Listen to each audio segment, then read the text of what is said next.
Yeah, apologies for. There we go. Just we've just missed my introduction, but then I've just remembered to hit record as well. There we go, Lisa. So I am recording. It's all right. The only thing at the beginning was me waffling on about some of my own VR stuff. Anyway, so yeah, so we're going to have a look at a guided tour of Mozilla Hubs and Spoke. Right now on my screen, you actually see Mozilla Hubs right now, which is a very useful tool for creating virtual shared spaces. And then finally, you're going to have the opportunity to create your own virtual space during this process. And I think it'd be kind of fun if we all basically create our own little virtual spaces and we could take a little bit of a guided tour at the end of each other's virtual spaces. Anyway, so that's basically going to be the main plan for today. We'll see how it goes. It's quite open at the end, so we might end up finishing a little bit earlier, but should be fine. So first off, I'm sure everybody is aware at least at what virtual reality is in some way, shape, or form, but I think just it's a good place to start at the beginning, at least so that we have a good context for what it is that we are actually talking about. And the way that I usually like to approach is like, what is actually VR is actually to talk about, but what is not VR. Which I know sounds a little bit sort of backwards, but that's because VR, at least in the last several years, has had a bit of an adoption problem in terms of how it's presented. So you may have seen pictures like this, for example, when it comes to, oh, virtual reality, and this is this amazing thing. And even just today, I didn't put a quote in for this, but I just saw a post on Twitter for somebody saying virtual reality is just a gimmick. It's not true. It's not like projected onto your eyeballs as amazing magical technology. It's just a rectangle that's in front of your eyes. And when you see pictures like this of the hardware itself, it kind of does feel a little bit like that. It's just a rectangle that's in front of your eyes. Though I do like this one guy in particular. He pops up quite a lot doing these faces for all the different VR devices. I always find that quite amusing when I see a new one of those. But basically, this is the external presentation of virtual reality that most people see, which is something that's essentially strapped to your face. What it does not cover, however, is what is the point of this device. And VR, as it is right now, is sensory hacking, basically, or vision hacking. It is not a screen. A screen, like at the moment, we're all looking at each other via screens. You're looking at me through a monitor right now. And that is basically, at the moment, a barrier between you and me. If we were doing this actually like in person, then I would be standing up the front of a classroom, you would be in the same social space as me and with other people, and there would no be barrier. I would be directly there in front of you. Now, virtual reality is basically removes that barrier.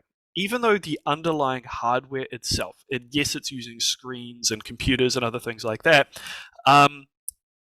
basically it got to such a point with virtual reality at a point several years ago where it flipped a switch in the brain and it became immersive. And that's basically how I sort of stumbled and fell into VR also as well. This is from this image, this is also not VR. This is our sort of idea of, well, he's doing something, but I have no idea what, I forgot, what was his name? Wade Watts, that's what it was. Wade Watts in Ready Player One here. I have no idea what he's doing. So from my perspective, this is not virtual reality. This is just presenting the external face of virtual reality. So yeah, I read the book first, and when the movie came out, I was so excited. I took grabbed all my friends. We went there to go see the film, and I had a great time, even if it was more about the 80s references and pop culture references as well. But also because that, for me at least, that is a presentation of a true metaverse, which I'll get to talking a little bit later on. So, a little bit of context, how I tripped and fell into VR, because it really was that. I was working on my master's at this point in looking at, I think procedural cinematography is what I was looking at that point in time. And this was back in, I think, 2013, 2014. One of my friends linked me to this interesting little project on Kickstarter called the Oculus Rift that I'm sure most of you have maybe heard of in some way, shape, or form. So it was an interesting Kickstarter, but it got my attention from this chap who was younger than me at the time, Palmer Lucky, talking about, hey, this is a really cool thing that we're making with VR. And at this point, I was skeptical because I knew the history of VR from the 80s onwards as being a bit of a flop. Say Nintendo's Virtual Boy, or it being a very expensive piece of technology that only sort of like researchers had access to. But in terms of me as basically like a poor student at that point, albeit a programmer, I'd be like, well, I can't really sort of ever get into that. And this Kickstarter came out, and it was about $350 for a virtual reality headset. I was like, well, that sounds pretty cheap. It can't be that good, right? But then suddenly he had a Kickstarter video with giants in the gaming industry, such as John Carmack, one of the original developer of Doom, or Gabe Newell, the head of Valve Software, basically saying how good this device was, or how good it was going to be, and it was going to be basically the next evolution in gaming. And as someone who's quite interested in gaming myself, these were very big names to essentially provide weight to this project. So this sounds like this could be something quite good, quite real. So I ordered one of these headsets. Few delays, few manufacturing sort of hiccups there and there, but eventually I got it and I tried it out, and there was sort of a revelation at this point. I had not actually tried one of these headsets before at all, but as soon as I put it on and I tried some demo content out that came with the headset, there was very little for us to do in VR at that point because nobody had actually made anything. You had some demo applications and that was it. And for me, it was a moment of going, this feels real. I mean, it was a low resolution screen. It didn't have a number of features that are very standard in VR these days, like head tracking. But to me, I was consuming content and media in a way that I had never before done in my life. I'd not tried VR. Like the most VR I think I had tried at that point previously was like a ViewMaster, like one of those little stereoscopic ViewMasters that you sort of go through and can see like little static images. So the very first project I worked on was actually this. So this was a game called Myst Online, or Uru was what it was originally launched as. And Myst for me was a transformative game experience that I played when I was very young, because it demonstrated what it was like to what games could be like when you designed worlds and spaces and had those worlds and spaces tell a story as well as being part of the main gameplay. And this version of this game, so this was a massively multiplayer open game that was open sourced, and I took the source code for it and I basically hacked in VR support for this game. And for me that was amazing, because suddenly something I had only ever consumed on a screen, I was now physically present in this location. I was forming memories of this space that don't exist. And the memories exist, but the space itself does not. Like, I feel that I have actually now been to a real place, and I could actually navigate through it by controlling or walking myself through that area and know where everything is, because I've now consumed it from a space that's not through a screen, but as if I've actually visited that location. So that was the very first project that I ever did in VR. I still need to go back and actually make it a little bit better at some stage. It's still a passion project of mine, but that's where I began. Now, from that, at that stage, I actually ended up completely changing my masters from procedural cinematography to virtual reality. And specifically, I'm a musician, and I'm very interested in electronic music as well as other sort of traditional instruments. I play the violin. And I ended up basically, by the end of my masters, creating this. So this was an interface that I created in virtual reality that allowed me to perform music. Specifically, it was allowing me to use VR to control all of the musical hardware and software that I was already using. Like here you can see in front of me my basic setup with like my laptop and instruments and things. And I took all of those elements and I thought, well, this is interesting, but these are all trapped. All these user interface controls, they're trapped within this rectangle in front of me, this little small screen. And the only way for me to basically have these really sort of like deep sort of level of control and manipulation is by having everything that's in this crammed little space and kind of moving to different windows and layers and essentially being very sort of cramped. So I thought, wouldn't it be interesting instead to be able to take these components and expand them into an entire space? So you can actually see me waving my arms around here. This is before hand tracking was a thing in VR. I actually hacked a couple of motion controllers, Razer Hydras, in order and built some gloves that would detect my hand positions, and I used that in order and in that concept in order to build this interface that hooked up to my music software and hardware that I can actually sit through and like control parameters and launch music and clips. And this was back, I think, in 2015 or so. So this was several very first Oculus Rift still on my face there. I've just got this projected on some screens in front of me, so you have an understanding about what I'm doing. So context is really important in VR. If this was me just waving my arms around in space, it wouldn't look very interesting. But as soon as you suddenly start to show that virtual space, you understand completely the context of what this person is currently doing. Anyway, so that was I like to call this my 10-year project because I'm actually still working on this in some way, shape, or form. That's basically my long-term project, is that basically I want to take that concept of performing music and I'm actually building an entire node-based programming language in a way that takes place in VR, and I can use it, for example, to create more interfaces for music. But one of the really key things for that is it is going to be collaborative. So right now, for example, you're seeing this space I'm in right now in Mozilla Hubs. For people who late joined, I'm actually just going to repost the link in the chat because I'm just aware that that may have disappeared if you joined late. So I'm just going to go ahead and post that in there. Not direct message, everyone meeting, and paste. Boom, there we go. Okay. So that's actually the space that I'm in right now. So this is not just on my computer. This is actually a live environment that lives on the internet. Yeah, so anyway, that's basically where I've been heading in terms of this. Like, my goal right now is the VR systems will be built for music and programming. I've also been trying to expand out in order to create virtual learning environments. In my classroom, for example, I have projectors. I have a lab full of computers. That's where I primarily teach. But I have been over the last year, well, actually, I would say the last year and a half, teaching all of my classes simultaneously in Zoom and in person. And with having a much higher balance of students who are connecting through a service like this in Zoom, it has been quite difficult in order to manage both at the same time. If you're managing an online only session, like right now at the moment the session is online only, so I know everybody's online and I build all the content appropriately for that space.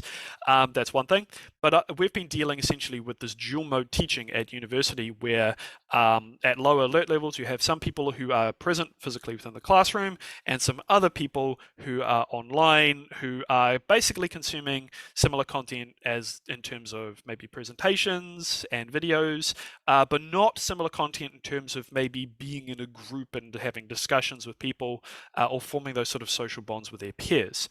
So I'm actually currently trying to work on a project which takes VR and allows me to integrate it more tightly into the classroom where, for example, I can still present stuff on a screen, but I can be wearing like a HoloLens augmented reality headset that tracks my hand positions as well as like not necessarily my facial expressions, but like my audio, that's me speaking, and I might be able to like map it on avatars. For example, you probably can't see it easily right now, but like my avatar is actually, I'll just move a little bit closer here. So you can actually see as I'm talking, like my lips are flapping with the avatar that I've used to represent myself. Needs to be sort of, go a little bit closer. Oops, I've just sped. Anyway, yeah, so there's different ways of sort of engaging with people in that space. So anyway, that's kind of like where I'm heading. It's taking a little bit of time because there's a lot of things I want to sort of build into it, but eventually my goal is, can I have a physical space with virtual students where they're able to engage with real students in the same way that real students engage with each other in that space as well? And vice versa. Physical students are able to engage with virtual students in the same way as if they were in the classroom as well. That's my ideal goal, like a truly sort of mixed reality classroom. It's taking a while based on the technologies that we're building, but we're getting there slowly. Anyway, back from those projects, back to talking to the case in hand. Another something I mentioned a little bit earlier in terms of like why I think VR is something that's really worthwhile in terms of delivering content is its level of immersion. So spatial awareness within a location helps build different types of memories in terms of a space. But I can remember locations that I've been to, like museum exhibitions or art galleries, and I can remember some of that content a little bit stronger because I went to see it in a virtual space and not via necessarily a web browser. So there, of course, are some hazards for this. So, for example, here is like how realistic VR can get and what it can actually do to people's bodies. Now, this is something I saw shared around quite a little bit on the internet a while ago, and whilst sort of shared in sort of an amusing sort of fashion, the key takeaway from something like this is in terms of people's brains and bodies become such acclimated to what they're consuming through VR that it really is actually kind of tricked in regards to what I'm seeing is real. I am holding, so in this case, it's an experience which is a cliff climbing simulator, and he's assuming that he's leaning against the wall so he can lean forwards and shift his weight, and as a result, that's safe, like he'll be up against the wall. Of course, that's not the reality of the situation. His brain is telling him otherwise from his eyes that, nope, I'm not up against the wall, and they fall over. I've seen it with a professional pool player playing virtual pool and falling straight through the table because they want to lean on something that their brain is convinced is actually physically there. So that's why I've been so interested in the technology, is the fact that it has that opportunity to basically trick the brain into consuming what it's consuming through its senses is real in some way, shape, or form. All right, we've seen that a couple of times. Here's another good example of ways that we can actually take that sensory information and essentially hack it.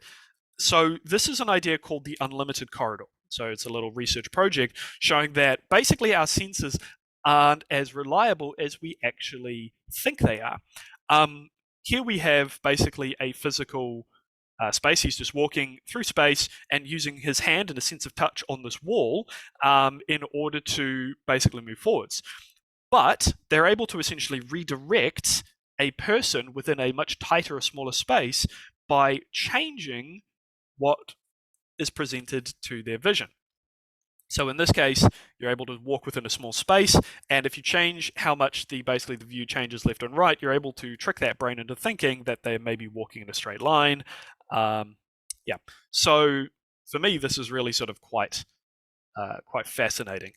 There's another thing where if you are basically walking, I think, in a cornfield that is incredibly foggy, that you'll basically end up going in a straight circle, even if you think you're walking in a straight line.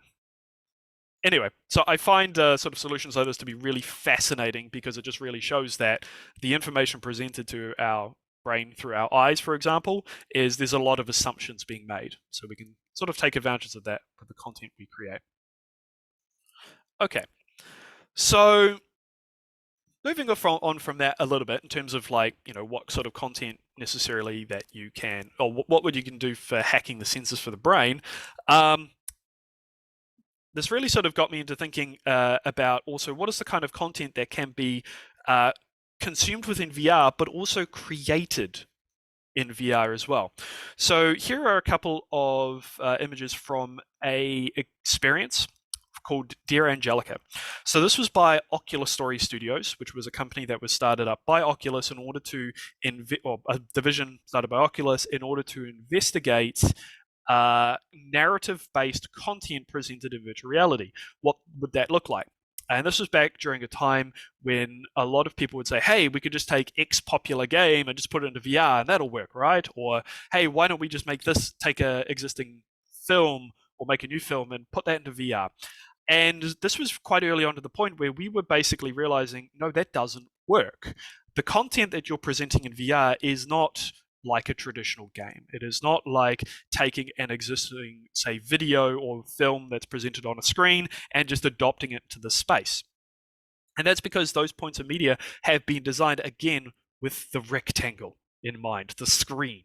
How you consume it is always through a fixed screen that's in front of you. You don't move, so they have to change your viewpoint for you. A film in particular is a very strong one where we have the language of cinematography, how edits and cuts and camera angles and viewpoints all come together in order to tell a narrative. And as soon as you take that and try to apply it in VR, there's certain things that you can't do. So, for example, taking control of the user's head, say like if you have a camera pan and you rotate the camera like this, is a big no-no in VR. And that's because, if you move the camera too quickly, and that's because it can create very strong senses of motion sickness. Basically, virtual reality is only stimulating your visual senses, audio as well if you're using like headphones. But basically, it's just mainly sort of vision is the main component that you're getting through VR. And if you start delivering things to the eyes that give the impression that your body should be moving, your other senses, specifically your inner ear, don't update as well. So when you move around, your inner ear updates to let you know which way you're going, because it measures acceleration, as well as your balance, like which way are you tilted. And if you don't deliver that in VR, but you create visual scenarios where it feels like your inner ear should be updating, that mismatch between senses creates motion sickness. So basically, we had to come up with these new sort of languages for like, okay, what kind of content does work really well in VR? And one of the types of languages that really we've readopted is that of theater. Is the way that I usually sort of say, hey, what kind of content can we present in VR? Theater is a really big thing that can be done. Except rather than being an audience that's sitting watching a stage, you can have the play happening in the audience on the stage as well. Like you might not see any of the audience as well, it might just be a single person, and you can basically exist within the events that happen around you. Now, Dear Angelica, going back to this, was an amazing narrative experience because not only was it presented in virtual reality, it was also created entirely in virtual reality. Oculus created a program called Quill that you can actually download. It's still free. I think it got picked up by. I'm not sure if it got picked up by Adobe because Adobe picked up Oculus Medium and some other things. I need to check that. But basically, it's sort of like Illustrator or Illustrator, but in virtual reality. So it's a full art and painting program, and is now even graduated to the point of being a full animation program as well. There's some really interesting things people have been making in that space. But you create all of these pieces of media content within virtual reality using your hands. You're not using a mouse and keyboard, which is a level of abstraction between you and the space itself. You're using motion controllers, so things are all created in virtual reality, and there is no canvas because basically reality is itself is your canvas. So this entire film was created in VR, and it's really quite impressive because it also shows such amazing elements such as the sense of scale and how something that has not been able to. Oh, thank you for the link, Kraven. So yeah, basically scale has been something that VR has allowed us to achieve in terms of digital media that we've not really been able to achieve practically using screen-based media. Like if I have a phone, for example, the scale of the content that I'm consuming through this is the size of this device. And I have to sort of use my imagination to understand how big it may or may not actually be. So anyway, move forwards a little bit. Yeah, actually, there we go. Scale, I was talking about that anyway. So some really interesting takeaways that I took away from, say, Dear Angelica at this point in time, but also how it applies to a lot of other VR content, is how large objects are presented in regards to the human body. So right now, for example, we're like in a virtual space that I'm sort of presenting right here. And the thing about this sort of space is that it is actually sort of designed in a way that sort of is supposed to match human scale. Like the couches are human size for humans to sit into. I've made the wall here very large so everybody can see the content. I don't have to be limited by the size of a projector or the size of a TV. I can make something a little bit larger so everybody can see it. But also, things that are larger create like a sense of awe. So I'm just going to get my text out of the way there. So if I create something that's very large, a sense of awe is created. Just like, for example, if you stood at the bottom of a large monument, you would feel quite small in comparison to it, and it creates this particular emotional reaction. Also, on the inverse, excuse me, if an object is smaller than human scale, it's something to protect, or maybe it's something that's vulnerable. You can have like a small little model or diorama, and it can be kind of or cute, or it needs a little bit of protection in some way. Yeah, but also objects that are at a proper human scale become more intuitive to use. If you pick up a trying to think, if you pick up a cutting board and a cheese grater, for example, and those are presented at human scale, then you can pick something up and understand it in basically quite a intuitive manner. So scale is a very important thing. So in my VR class I teach, this is something that I tell the students, like, hey, try thinking about when you present content, present it at either human scale or larger than human scale if you want to create a sense of awe, and smaller than human scale if you want to create something that is a little bit more something to protect.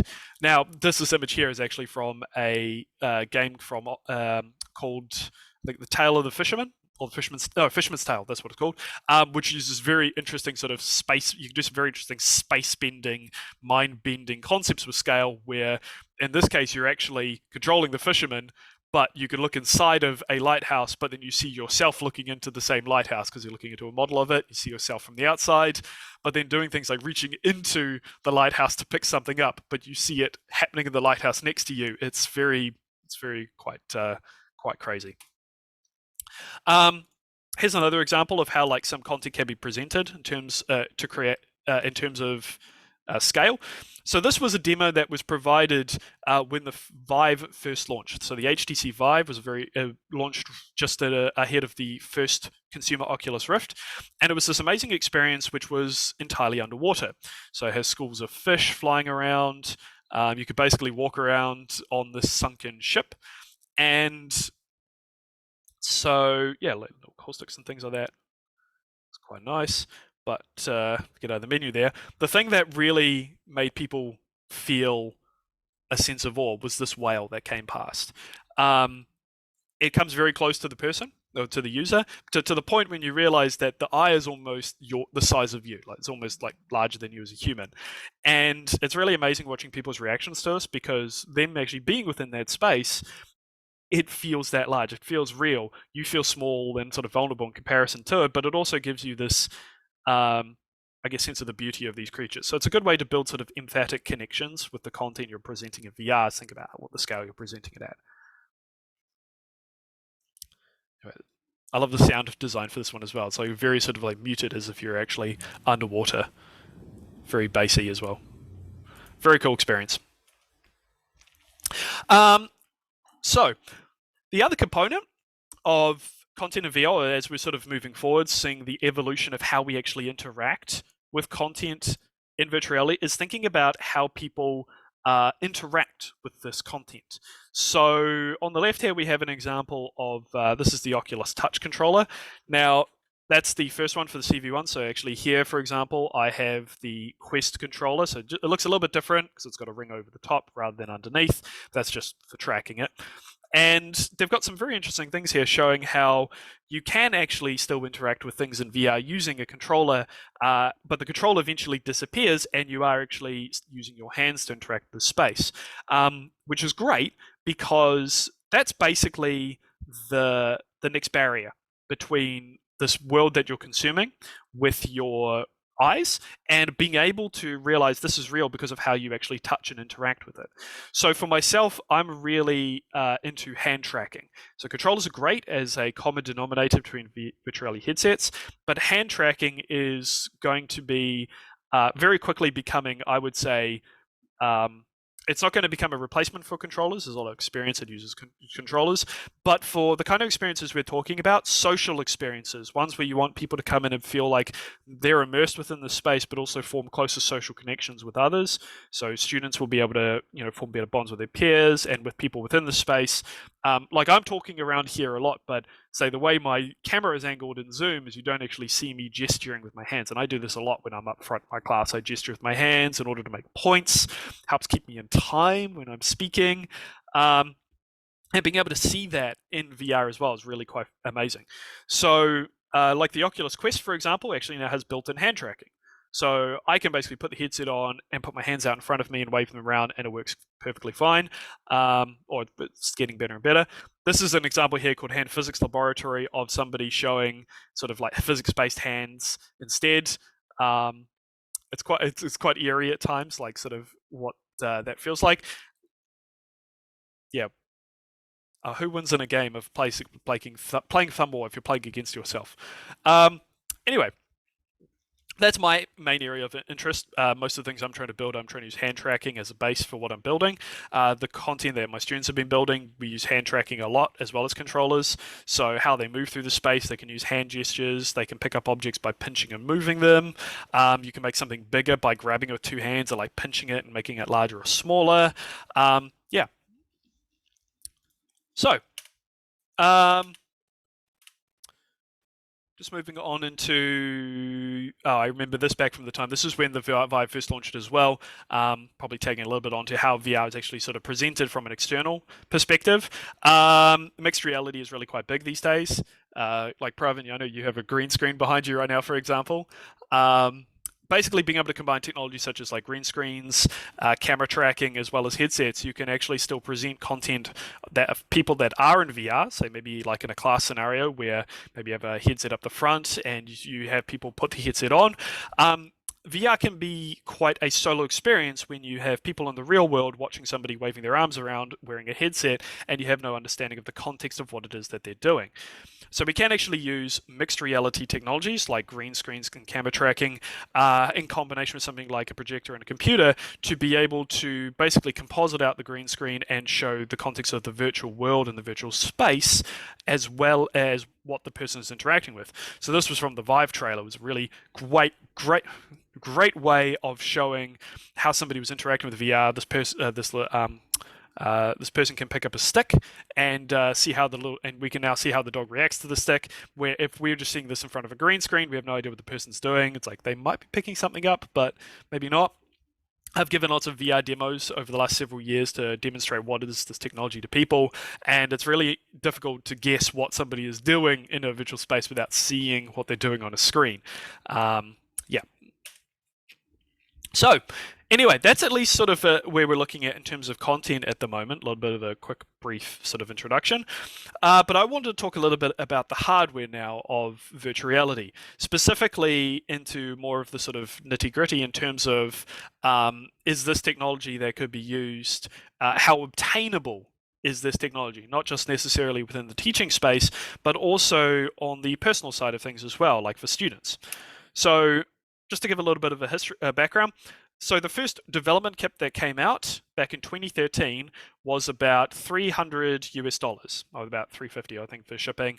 Converted to New Zealand dollars, I just did the current exchange rate. It was about $450 for this headset. The first Oculus Rift that launched was actually probably closer to around about, I think, $499 or $599 US, but it was a much better polished product.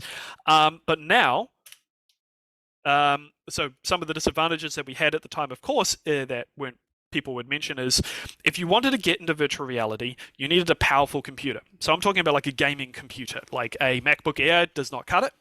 Or laptops back at those stages did not really cut it. These days things are different, of course, but it still requires a powerful computer. There was no rotation. No, there was rotation only, no head tracking. There was no cameras tracking the head position on the headset or whatnot at that stage, and quite a low resolution. So it was like a hint of what VR could become rather than what it was at that stage. Now, here comes to today. So 2020, the Quest 2 came out. I think the Quest 2 came out in 2020, it might be 2019, but I think 2020, pre-pandemic. And it launched at about 569 New Zealand dollars. That's with tax. So that's with GST and everything and shipping. And the way I usually I describe it to people, I say, hey, check out this content. We put on the Quest 2 and they're like, wow, this is really cool. And they realize, wait a minute, how much does this cost? It's going to be super expensive, right? And I was like, oh, it's the cost of a Nintendo Switch, like a game console. They're like, oh, wow, it's that cheap. But a key takeaway, this doesn't need a computer. We are now at the stage of virtual reality technology where you do not need a powerful computer to get into this space. So a Quest is basically a mobile phone, albeit a powerful one, that has cameras built in, has its controllers and things, but in the end, it's basically a mobile phone and a screen that you have strapped to your face, albeit it has all the components needed to create a compelling virtual experience. Lenses in order to take the screen and to present it in a way that fills quite a large amount of your field of view. Not all of your field of view, we're getting there, but quite a lot. It runs on a battery. You can hook it up to a computer either with a cable or now wirelessly. So if you have students, or if you had at home like a computer that is a little bit more powerful, it's got like a good graphics card in it, you can still hook this up. And Oculus have now completely discontinued their line of headsets that require a computer to be at all to function. So the Oculus Rift line is now dead. We only now have the Oculus Quest line. And it also has things like hand tracking built in. The other thing as well is that there is actually an Oculus for Business program. Now, this is changing right now. This is kind of go away and become something a little bit different as Facebook has now become Meta. Oculus is kind of going away as a branding, so it's going to be the Meta Quest moving forwards. But they do actually have a business division that I've been working with personally with us at our university. So I was able to we purchased all of our headsets through them. I have about 20 Quest 1s and 10 Quest 2s that we have access to for basically running a course. And what I do with those is I have these kits essentially that I lend out to my students. I mean, yes, there's like the risk, of course, of lending equipment out to students, but this is at the tertiary level, so there's a degree of trust there. But I'm able to basically remotely manage these. Like I allow the students to create their own software that they can run on these headsets, but it's not, say, for example, lending out a game console. They can't just log into it and then just like purchase a whole bunch of content and spend all the time using the headset just for playing games rather than maybe making stuff for that space. It's changing a little bit now, like they're changing how the accounts work and whatnot, but there is a way of having a business relationship with Oculus where you can pick up. That's actually the most recommended way, for example, of using this equipment in a classroom environment. Of course, if students have their own headsets because they've purchased it themselves, then that's basically their own piece of equipment, as if they've purchased their own laptop, and then I guess they can install what they want on it at that stage.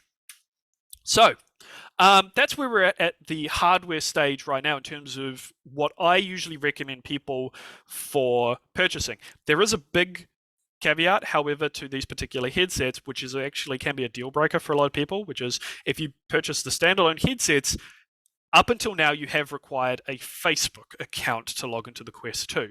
Now, before getting into the yes or no for Facebook, or I'm not going to delve too much into that particular part of where they position in terms of social media, in terms of the community and whatnot, it does require an account at this point to log into these services.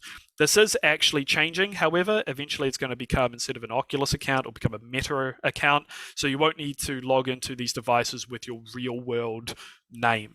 Now, in a classroom scenario, that makes a lot of sense, but as we start to get into like the next topic, which is these digital social spaces, for a lot of people, that can actually be quite tricky. Now, I just see that there's some links posted here for these Oculus headsets. Now, something to consider, something I'd actually recommend when actually ordering these headsets, you can purchase it locally from New Zealand, but I would also consider whether or not to purchase it directly from the Oculus website.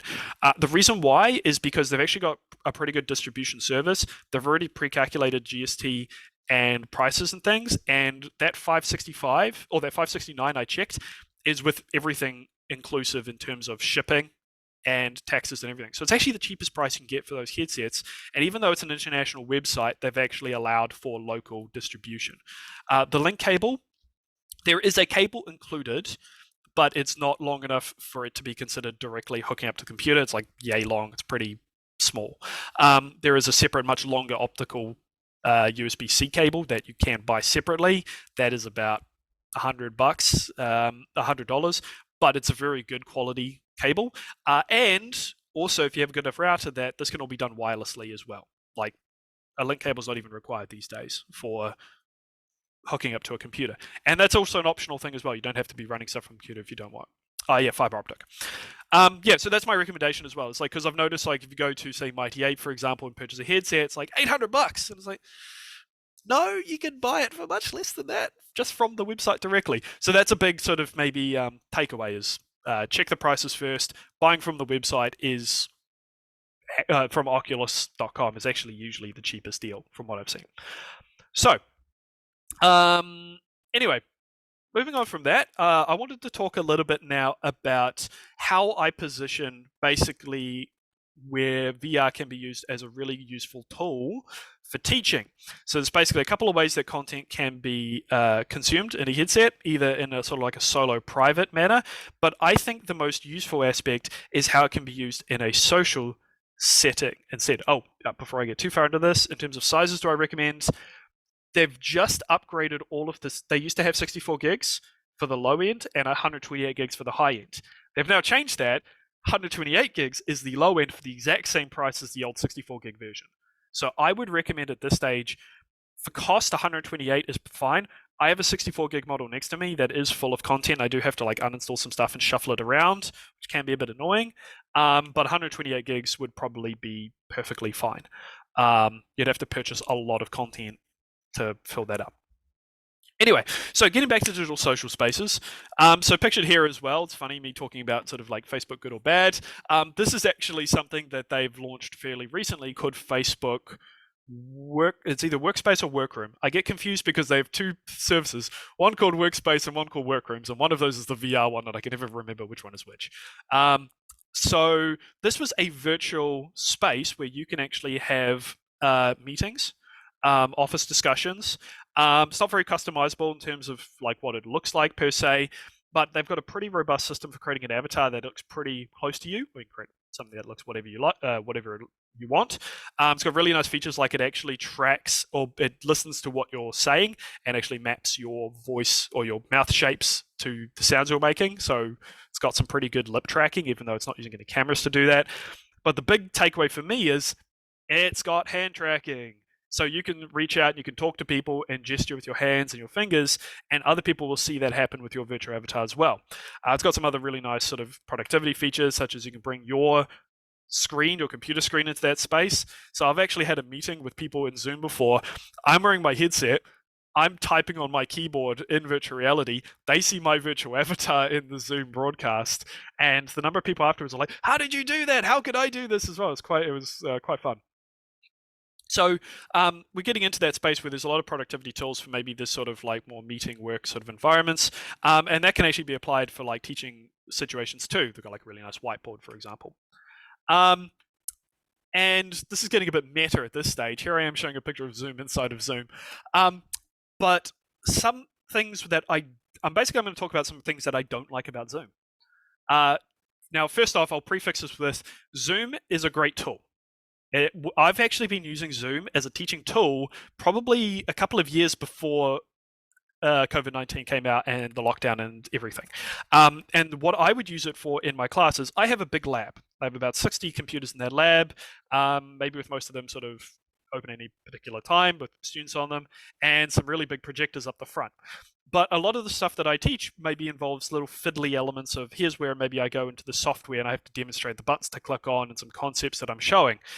And I discovered Zoom and I used it to basically take my screen and allow me to just screen share that onto all the computer screens in the classroom.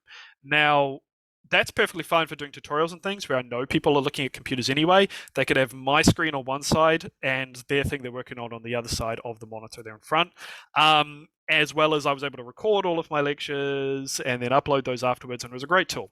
Now, as we've this is also great to keep in touch with people remotely, but the big takeaway right here from this is I call this the video wall, or if you look at this in terms of social interactions with people, this situation right here, we have a lot of people and they're all looking straight at you right now. Now, in this case right now, since I'm the one talking and presenting, that's fine. That's like a teaching scenario. You're standing up the front of the classroom and everybody's looking at you at that point. And that sort of is that contract, essentially, a social contract between you as the presenter speaking, you're at the front and everybody is looking to you and they're giving you attention with their eyes. However, where this starts to break down is when we start to get into maybe class environments and situations where, what if you actually want people to be maybe talking to each other, or they're doing like group work, or other elements where maybe you want to talk to people sort of in smaller groups or one-on-one.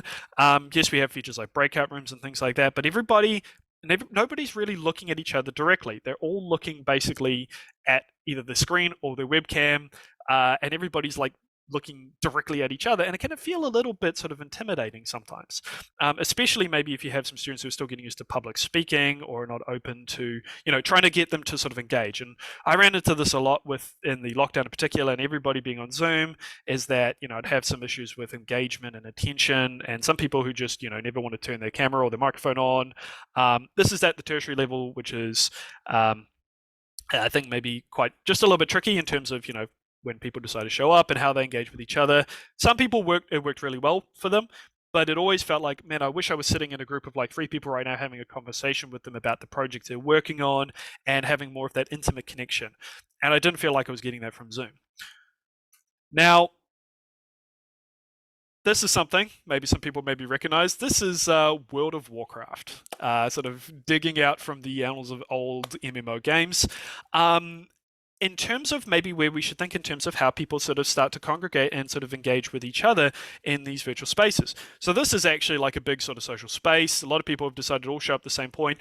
An event like this would be rather chaotic, but it is also something people would flock to because it has that sort of energy of like a festival or a public event where everybody kind of wants to be at the same place, and maybe they might engage with some people in a corner and sort of they just want to be there and be present. But maybe a key thing from places like this is something like World of Warcraft. This is a persistent location. And going back to my sort of talk about sort of Zoom a little bit earlier, Zoom is not persistent.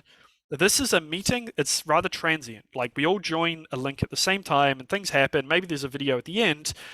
But if I wanted to talk to these people, maybe after the presentation, I wanted to break away and maybe, hey, do you want to sit here in the corner and talk about something? Or do you want to, maybe discuss one of these topics? Or, hey, this is really cool. Oh, I work on this thing. Here's my business card or something.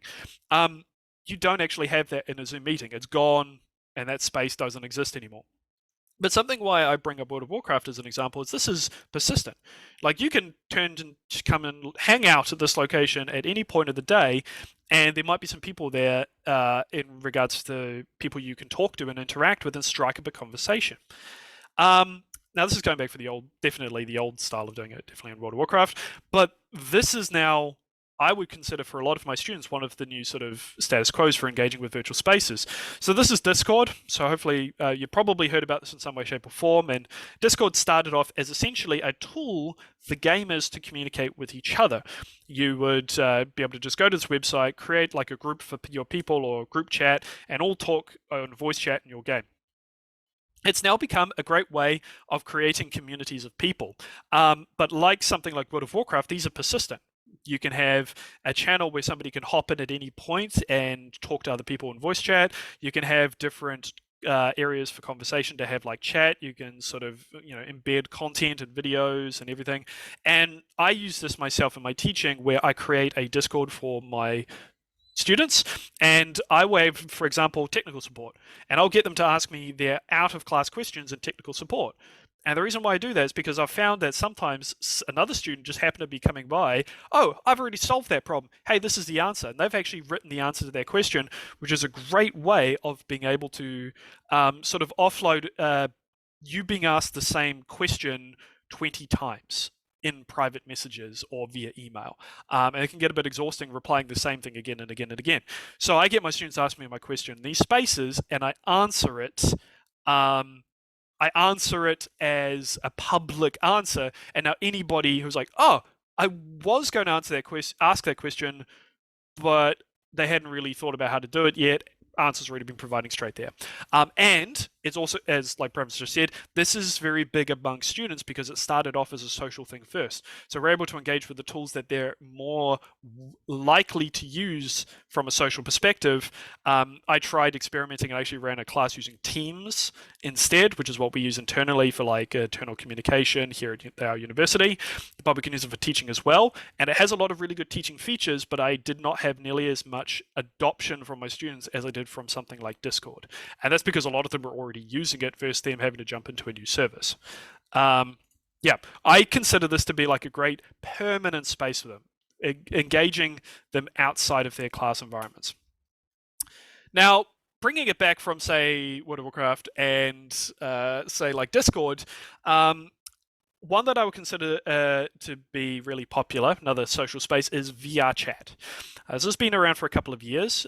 This is another social space that is not a game, even though it uses a game engine, and you can do games and things within it.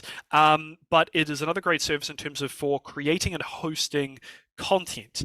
And a lot of people really enjoy engaging with this because it allows them some really interesting and crazy ways of being able to personalize how they are represented in a virtual space. So even like right now, so I'm just looking at this room right now, and I can see a couple of avatars people have chosen for themselves.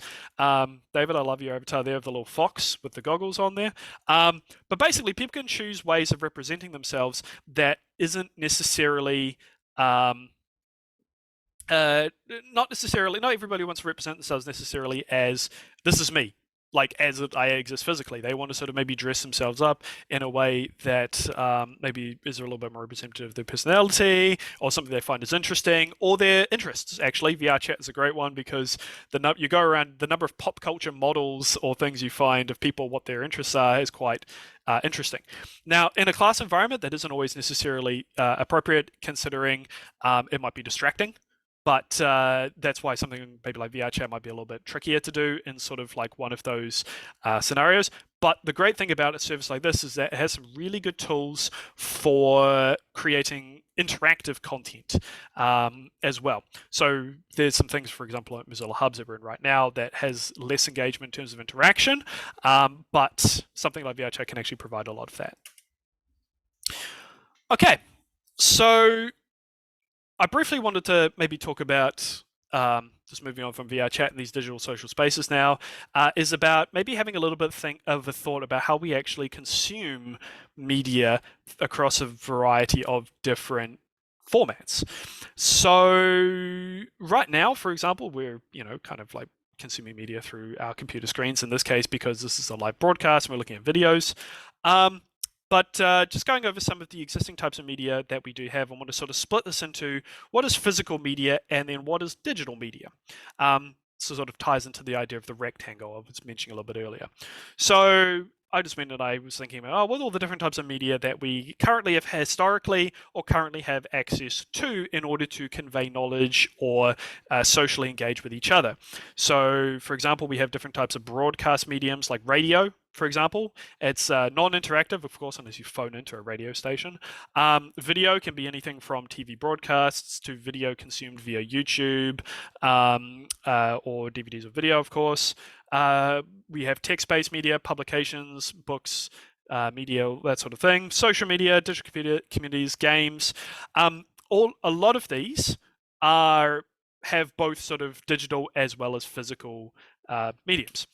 But these types of mediums here, in this case, anything that is video, social media, digital communities, digital games, an application or graphics, all these types of media, actually graphics, let's say digital graphics, only are consumed via the rectangle. So again, like if you want to have experiences that are sort of where you're able to have like more of a socially sort of connected experience, if you distribute any content through these particular mediums, you know that it's going to be distributed in a manner that's going to be presented in like a small rectangle that, yes, you can maybe consume at any point. Somebody could open their phone up and watch a video at any location, but that's not always the best. Now, these are the types of mediums, however, that is kind of like some of the ones that we actually sort of probably deal with a lot, which is we have a classroom scenario, which is a space you go to where you meet with other people and engage with them. Whiteboards for sharing not only sort of digital whiteboards as well as sort of like virtual physical whiteboards for sharing, say, like drawn content as well as notes and things, but something that is a tool that allows, based on engagement and interaction with real people, you can modify that content in some way. And finally, two that are kind of a little bit harder to do in the classroom environment, unless you build it, sort of doing a field trip, is museum exhibitions and art galleries.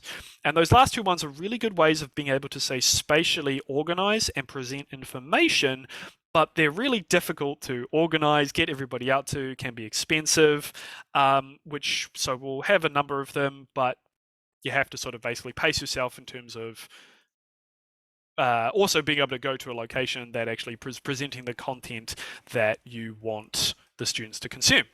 So these ones in particular, these different types of mediums are the ones that I think VR is like really well poised within the learning environment to be able to help us do a little bit more frequently, as well as helping us to sort of present this rather just in the Zoom context, in the Zoom environment. If we're in different types of lockdowns right now, whether or not you're up in Auckland or in the other part of the country, that this can happen again. We might end up in more of a digital only space, or maybe running an online only course with people. That you want to be able to still capture these types of experiences, even if you're in a fully online location. Yeah. So anyway, I think I've already previously mentioned this. Like, I find social engagement with the wall of cameras and Zoom quite hard. And especially in group scenarios with students, it can be difficult to speak up when all eyes are on you.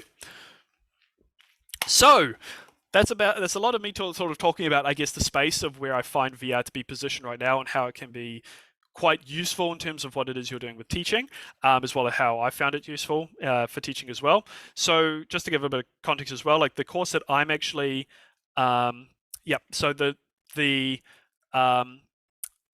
the context of how I've been teaching virtual reality in my class is that it is a class for teaching students how to make content for virtual reality, as like what's appropriate, what are the limitations of the technology, how to engage with it, rather than using VR we use it both to make content for virtual reality as well as consuming content in virtual reality, because of course you have to understand the context of different applications. So, anyway, I think this is now a good point here, because I'm about to start delving into the tools and the walkthroughs and whatnot at this point. So I think this is actually a good point for us to maybe have a 5-minute break or so, grab a cup of tea, and have a quick stand up, stretch your legs, before I get into the next stage, where I'm going to start to delve into the tools that we're going to be using in this session today. So I'm just looking at my watch right now. So it's 10:02. So let's say 5 minutes, so about 10:07 or so. Yeah. Oh, also, if you have any questions, I think at this point, if you don't want to get up a cup of tea, this is a good point. Yeah, I was just gonna say the exact same. So if you're comfortable in your seats, and like I am, I'm totally hooked onto this. The first part, that was just mind blowing, because you're sharing your experiences with the Oculus Rift, and I can imagine students like I did buy quite a lot of stuff on Kickstarter just to have a play. I don't know why, I just buy random bits. But just listening to your experience, like there are students who have bought things out of like curiosity and go into it completely because they're hooked onto it. And VR is one of those things emerging right now, because there's so many new toys coming out of light. And yeah, so sorry, if you feel you want to go get a cuppa, there's a couple of minutes that Byron's stopping for before he gets into the tools. So feel free to go get a cuppa, and if you want to ask some questions, you can do that now if you like, or you can just post it in the comments. But yeah, thanks. Yeah, that's there was no VR. You say that as well with the Kickstarter. When I bought that, there was no VR industry. That didn't exist. It's been amazing over the last several years watching like an industry essentially being dragged kicking and screaming into existence, because there's the cycle of developers wanting to make content for space, but they want to get paid for it. Of course, you want to be able to sell something and make money. But of course, there's no customers, because nobody has this content. And there's no customers because there is no content. Why would you buy something if there's nothing that you can use to run stuff on it? So it's been really, basically somebody had to take the initial thing for it. And I would actually say the big Facebook bought Oculus for $2 billion. $2 billion. And from that, they were able to basically finish and make a really polished consumer thing. But the big thing is that they actually went in and would pay developers to make games and to make first-party content. And that was basically their investment. They went, rather than this company taking a potential hit by making a game or a piece of entertainment content, they would pay them to make it, and then it gets sold on the store and things. So they were able to basically inject this content into this ecosystem. It's worked in the past. For example, app stores, that existed technically before Apple, but in a very small sense. Then they came up with the iPhone and mobile app development, but there was a lot of things where they were actually like getting people to actually paying people to make apps and things to try to like inject stuff into this ecosystem and to kickstart it. Yeah. Yes, it's been very interesting.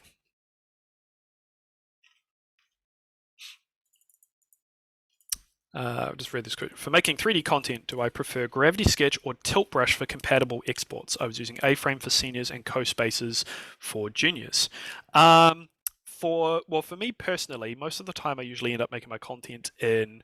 I've came from a space of um, existing tools. I came from a space of Maya, and we've been transitioning to Blender this year. So I usually use that for making most of my content in terms of, because that's a better workflow right now, at least for sort of fine control for 3D content.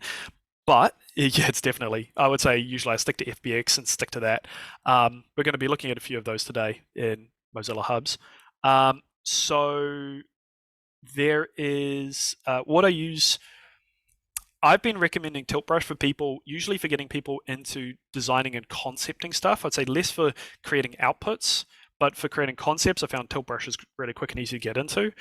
We actually have a fashion design program here at the School of Design, and they've actually run some sessions where I've given them the headsets and we just installed Tilt Brush on it, which it's open source and free now as well, which is great. Makes it a lot easier to get it out there. And the fashion design students, they could load a mannequin up and they were actually designing their fashion outfits over this mannequin as if they were the proper scale and size. And I thought that was great. Medium, I think it's Adobe Medium now because they got purchased. I would say is best for sculpting. So if you want to make something that actually that's actually got a little bit more physicality to it. Actually, in my office, I have a sculpture that a colleague made in about 20 minutes. He made this gloopy, interesting bracelet design in Medium. I took that and I got it printed from Shapeways in full color, and I have that sitting like on my shelf, a full 3D color print of something that somebody just sculpted in VR. So I would say Medium is my favorite for like that because I think it's sculpting. I think is probably like for making really nice organic things. I would say Gravity Sketch is probably like the best one for like if you want something that's a little bit more in depth than Tilt Brush. Like Tilt Brush has a lot of sort of things that I would say are VR and digital only, like very sparkly brushes or reactive brushes that don't translate well necessarily to other types of mediums. But I would say that Gravity Sketch, which does actually have enterprise versions of their software as well. So if you have like a classroom of headsets, then it's a bit easier to get a copy of that installed on all those headsets from the Oculus business side of things. So yeah, funny you mentioned A-Frame. It's actually Mozilla Hubs that we're using today is actually built on A-Frame as well, which is quite cool. So just some context for that. A-Frame is a library for creating WebXR experiences. So WebXR is like a low-level library for low-level library. It's a standard for creating virtual reality experiences that can be experienced in a browser. It's quite tricky to use because you're basically coding. So you're coding. Well, it's great for like a coding related course where students are actually creating content. There are some nice editors for it, but it is sort of like quite low level in terms of programming. There are some nice things built on top of that as well, like hubs we're going to be using today, for example.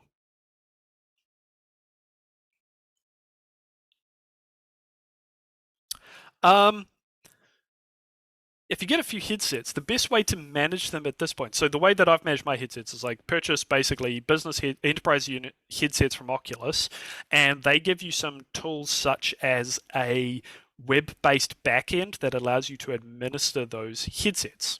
That allows you to, for example, get software.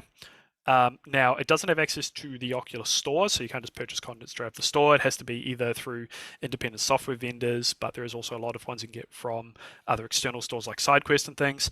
But it allows you to take that software and essentially to manage this fleet of headsets so you can have like a limited amount of stuff that's actually available on the headsets. I use them a lot for outreach events as well. Like I can take a headset with me to like a exhibition and I can take it with me and say there's only one piece of software that loads on this and it's the thing that I've put on and everything else is turned off. We are in an interesting space right now where Oculus for Business is going away and it's getting replaced with a new system from Meta, so it's a bit of transitionary right now. They are coming up with a replacement service for it basically, but they are also coming up with this idea of that you'll be able to log into these headsets with a work account rather than a. So in this case, it could be a school account. So it could be like a single sign-on thing that maybe even links to student accounts that you have at your school that could be managed by your ITS solutions. Quick thing about that for dummy Facebook accounts.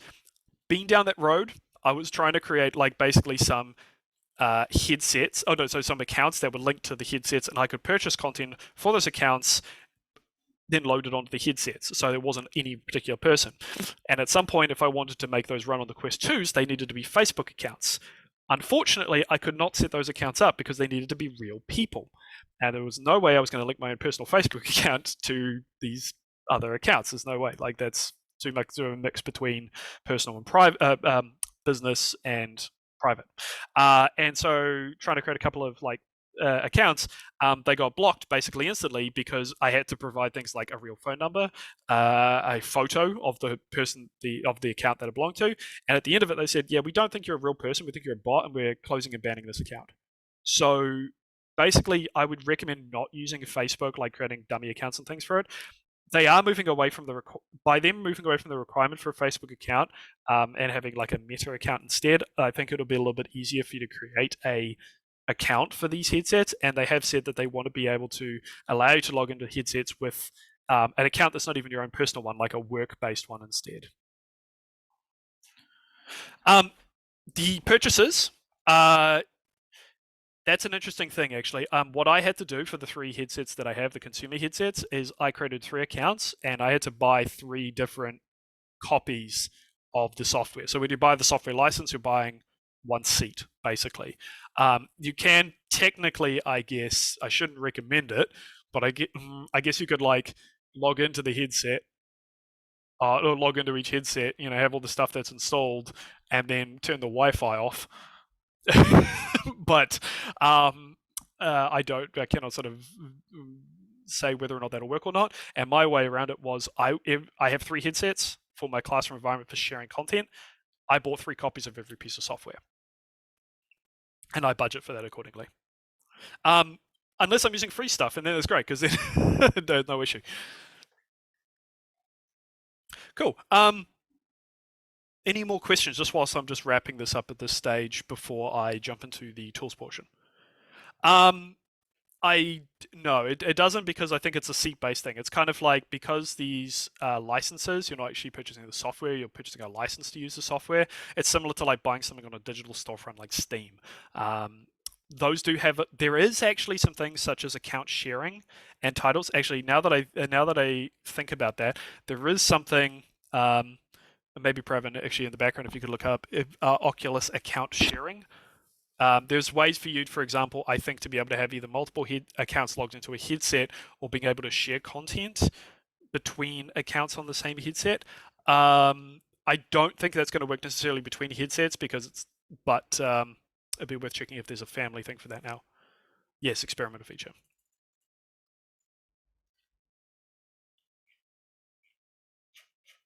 Sorry, the headset comment? Did I miss something, Lisa? No? We're good? Okay. Cool. All right. So sorry about that. Yeah, no, I just had to pick up my relief class. So and I just jumped in. I was like, what headsets? Duh. Oh, right. Okay. I'm back again. I'm fine. Oh, right. Sorry. Yeah, I've just seen that a little bit further up there. Yeah. Ah, cool. I mean, short thing for that, I would say my one I still recommend is the Quest 2 for cheap as well as performance. It's literally the best thing that you can buy right now for that price point, as well as having a completely untethered from a computer. I think is just the best feature. The amount of money that saves without needing to have a computer hooked up to it is just ridiculous, in a good way. Okay, cool. So I think that's it for questions for the moment. So I think maybe what I'll do is I'll keep going just and start talking about the tools. Now, for this next bit as well, let's have a look. Right, so I'm just going to quickly introduce the tool that we're going to do today. Then I think actually the thing that's going to be kind of fun is we're going to shift over from Zoom actually into Hubs, because I want to take you on a little guided tour of some spaces, of some stuff that I've worked on in the past before, just to give a little bit of context of some of the content that you can actually have in this tool that I'm going to be introducing. So there are, when it comes to actually creating content for VR, there's a bit of a staggering array of different types of tools for creating content these days. So some things to maybe think about going into this is having some criteria for the kind of content and the experience that you want to make. So some things that I consider when introducing new tools to people is, first off, how easy is it to use? Now, this is not just from the teaching perspective, like for you to create content, but also for the students to create content as well. And there's a lot of bright students out there, definitely, and so they'll be able to jump straight into the stuff, and probably a lot of them who are already using some of this high-end software to make really cool experiences. But depending on what maybe the class or the environment you're teaching this particular thing within, there's different levels of tools in terms of how long is it going to take you to get to the point of even being able to make something using this tool. So ease of use is something to consider. Does the tool or the content that you allow you to create content that allows for multiple people to engage at the same time with the content? So for example, right now we're in Mozilla Hubs. This is a social space. It's hosted on the internet, so it's got its own like hosting. It's sharing connections between us, voice chat, everything else like that. It provides all of that for you. But not every tool is going to necessarily provide you with a space for hosting this content, or even for people to engage with each other in that space without building it from the ground up, which can be pretty daunting. And from me spending the last couple of years having to write like networking libraries and stuff for some of the things I'm working with my projects, it can be very daunting. So off the shelf can sometimes be quite useful, is very useful. The content has to be easy to deploy. So I just saw somebody zoom across the screen there for a second. So the content has to be easy to deploy. Like it has to be something that with a minimum of fuss, you can actually get it to the students, or you could put it on your headsets and have them be able to use the headsets. If they're remote in a different place because you're teaching remotely, they have to be able to receive this in some way. So if it's something that is quite tricky to install without like developer accounts or other ways of getting around installing content, it can be a bit tricky. The content has to scale across devices. Now, I think that's a big thing as well, because not everybody has a virtual reality headset. And for a long period of time, not everybody's going to necessarily either have one or maybe not even want to use one, depending on what the scenario is. For example, right now, we're in Mozilla Hubs on our computer browsers. Except I think I saw someone earlier who was in the hub in VR. Was that that was you, Matt? Yes, I saw the headset up there. I'm doing this through the computer right now just for the ease of use, because I'm having to run the presentation and other things. Otherwise, I'd be doing this full VR because I love doing it in there. But it needs to be something to consider. Is this content somebody is not going to be excluded from because they don't have a headset? Can they use it on the computer? Can they use it on their phone? That's another big thing as well. Or like a Chromebook or a netbook or something.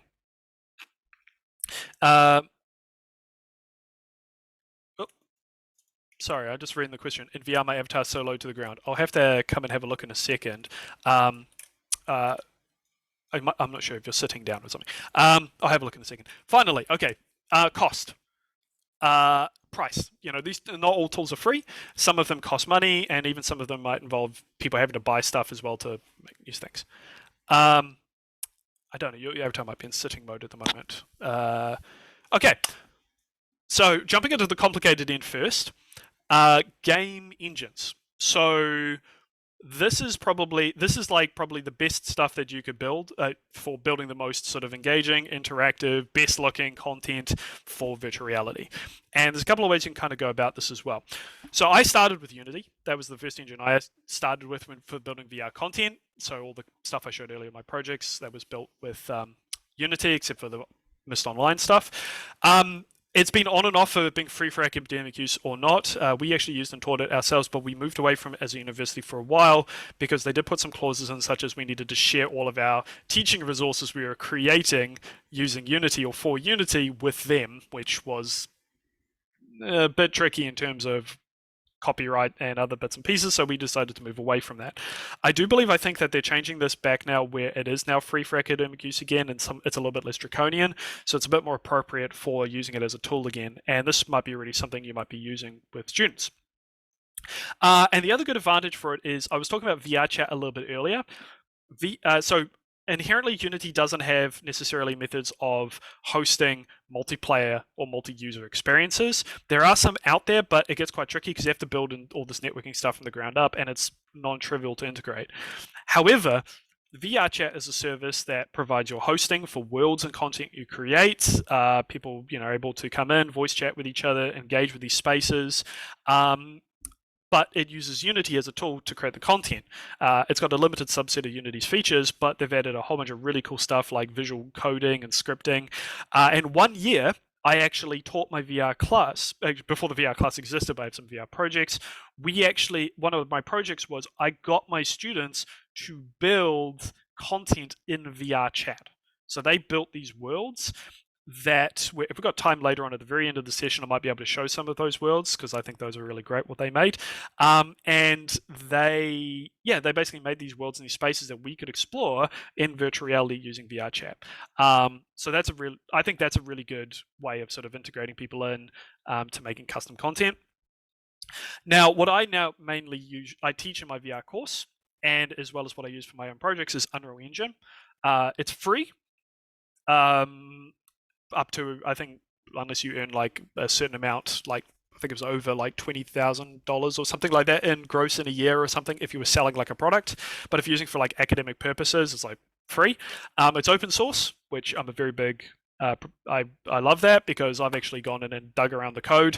Not for everybody, it's very low level C++, but it's just nice because a lot of people like to extend it, which is great. Lots of cool plugins and features for it. And the big thing for me this year for teaching is that it has node-based scripting.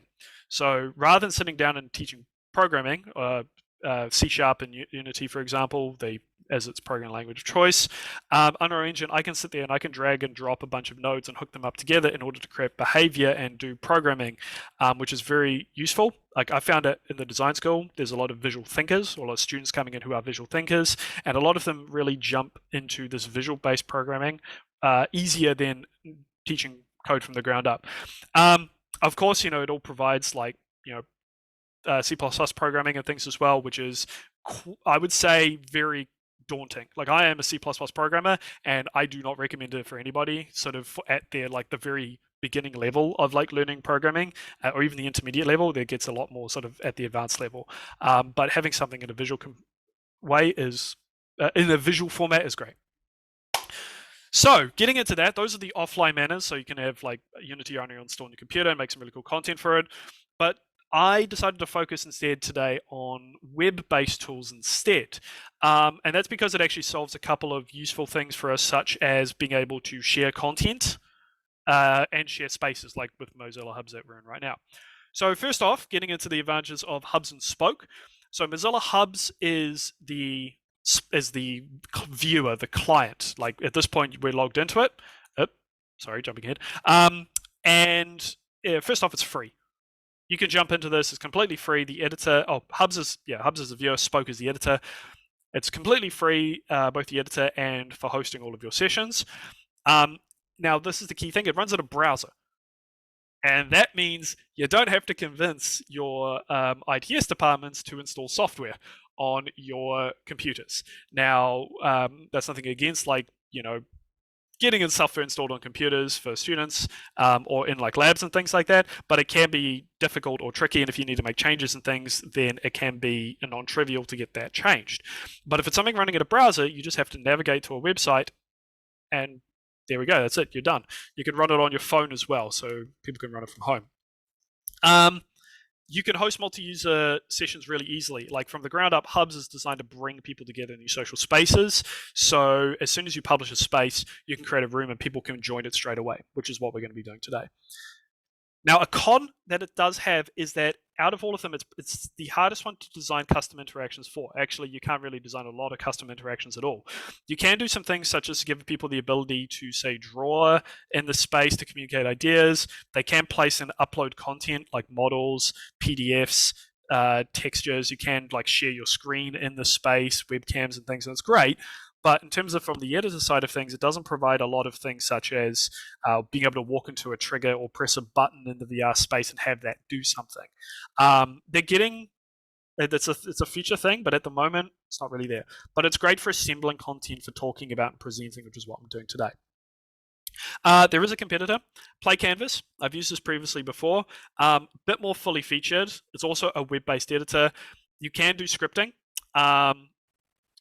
Floating a Photosphere there. You allow scripting, but in JavaScript, so you can actually create some more custom interactions and things in it. It's actually like a more fully fledged game environment for making custom experiences. It does have hand tracking, so it's a big plus for me. Like I think that's much better for creating sort of really engaging experiences. It is, however, harder to create and host your own multi-user sessions. So unlike Hubs, which allows you to just create a room that you can just join straight in and other people can join through a link, if you want to do that in something like Play Canvas, you actually have to kind of like, you have to build your own multiplayer experience from the ground up, which can get a little bit tricky. Yeah, now see, that's, yeah, school things with, I'm just reading back there, school filters with VR chat as well. I ran into exactly that because I'm teaching VR in a classroom of Macs. So for anybody who's tried to do anything with, say, VR and stuff before, they're probably raising their eyebrow going, how do you make VR content on a Mac? And my answer is, with difficulty. That's actually why we have Oculus Quests, because I cannot plug headsets into the computers and have it run in Windows and run content from the computer. We have Unreal Engine, and we can push the content onto the headset and run it on the headset itself. So that's why we do that. Anyway, so just a little bit of an aside. So yeah, so Play Canvas, harder to create and host your own multi-user sessions. So I think for like in a teaching environment where you want people to engage with each other, that's why I sort of steered away from it. Yeah. So, and all free for making public projects. So that's another sort of caveat as well. Thank you for that, Brevin. Is that now the project is public and anybody can see it. So if these are proprietary or copyrighted teaching materials that you're trying to show in these spaces, keep in mind that they're public. Unless you're paying for it as a subscription service, I do believe, then you can host private projects, and there's different tiers of it in terms of how you want to get rid of branding. So you can brand it with your own school logos or other things as well.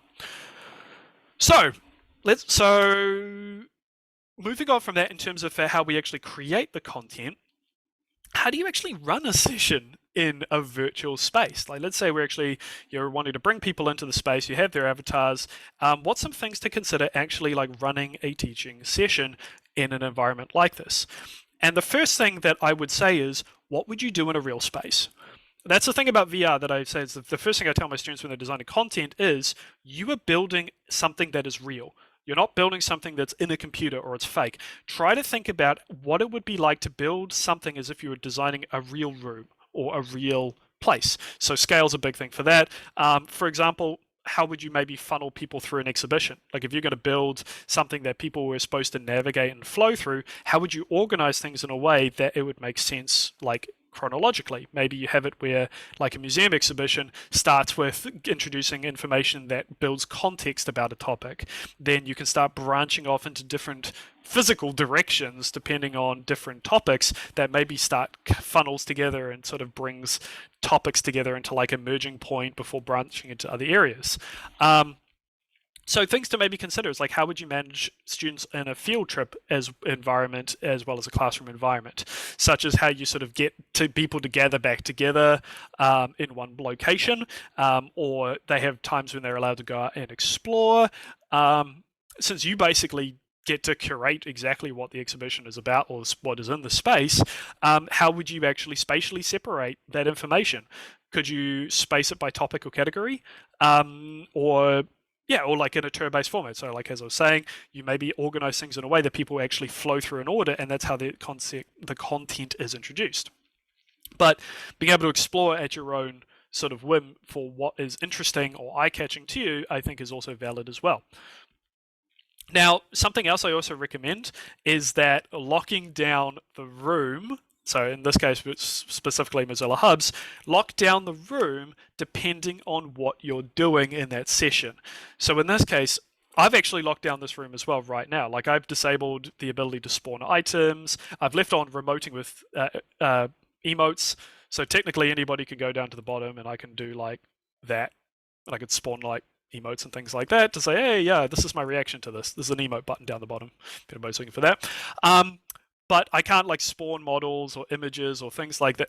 There we go. There's a little zoom hand wave. I can't spawn content, but that's good because it also means that it's not distracting for other students. It's also not distracting for me.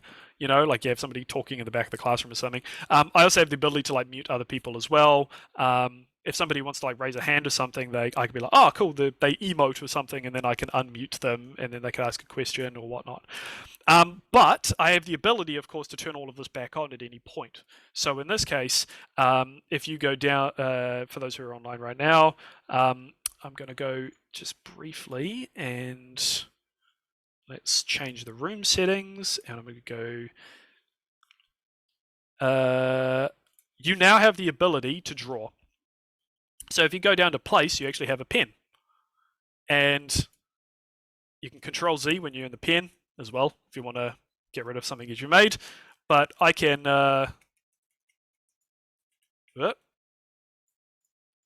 I've gone and locked myself into that. But I can, yeah, so you can go and experiment with that. But you could use this in order to, like, you know, maybe sort of highlight something like this. Anyway, so that's actually in 3D space as well. It looks a bit funny in the 2D thing, of course. But yeah, that's just sort of nice features in regards to being able to interact and engage with things. I like the smiley face on the floor. Nice. Anyway, cool. So yeah, there's some nice features there as well. But what I'd recommend is like, this is kind of like, in this case, is a little bit distracting if you're teaching. So having the ability to be able to basically turn these features on and off at any point is really useful. Okay, so what I think now is, what I'm going to do is we're going to have a little bit of a guided tour in hubs. So I'm going to take you to a exhibition space that I was part of a little bit earlier on this year. So we had the Ars Electronica festival that happened a couple of months ago now, I think. And I'm trying to think, it was October? It was either October or September. I'm trying to think. And what we did for that is, we were actually going to host a physical exhibition at the School of Architecture and Design, but unfortunately, this is, you know, this was just at the lockdown happened, a whole bunch of things, and basically we had to cancel the physical exhibition.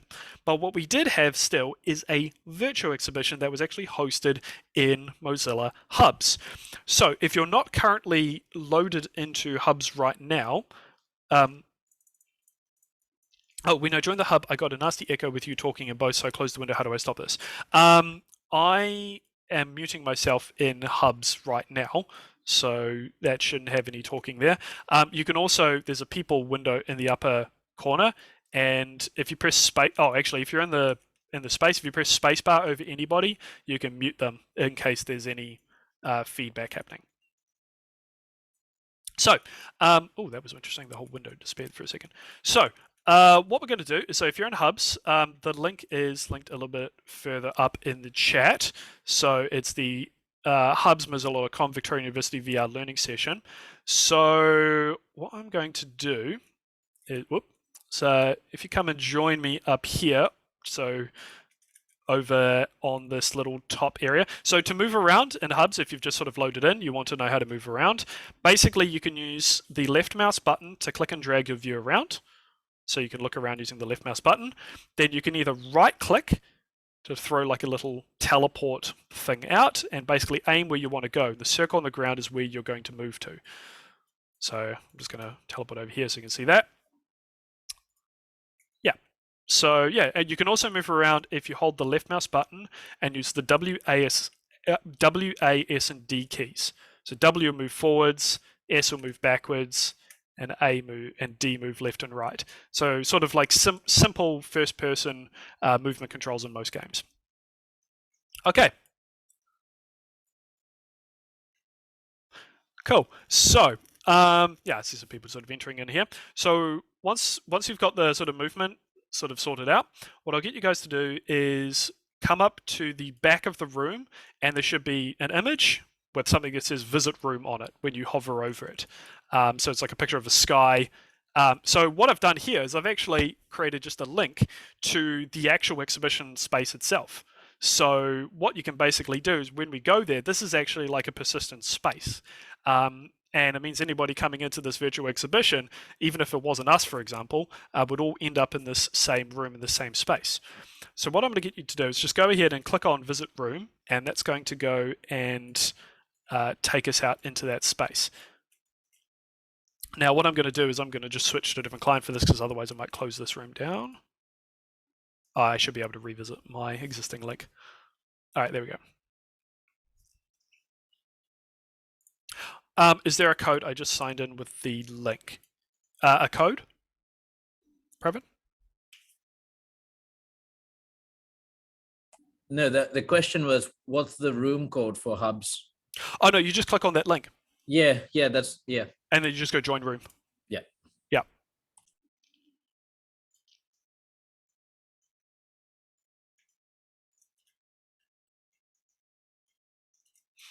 Oh, so I see a few people in the person list.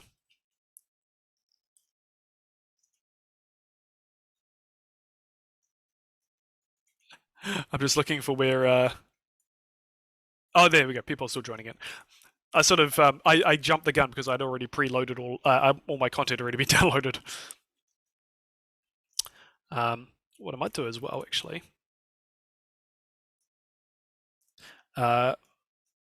Cool. Has everybody managed to load in via hubs? The reason why is because it's just whether or not I need to stream it on Zoom at the same time.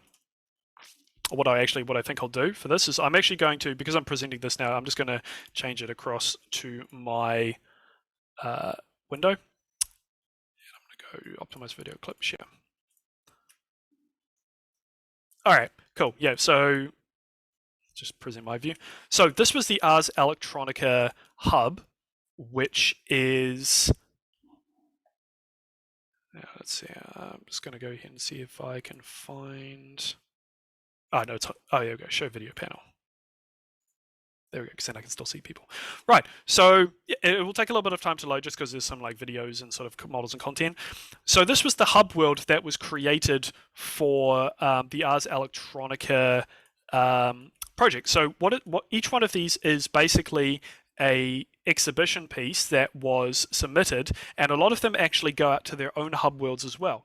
So you can imagine this being sort of like the lobby of the museum per se, where you're able to go around and find things that are interesting, and any content that is interesting, you can actually go into that and visit that space. So there's quite a bit here.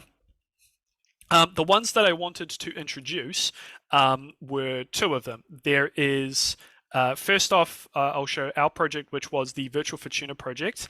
And this was us taking the Fortuna Chapel from Karori, and we had created a digital photogrammetry model of it, and we actually presented that inside hubs, and you could explore it as if you're in that space.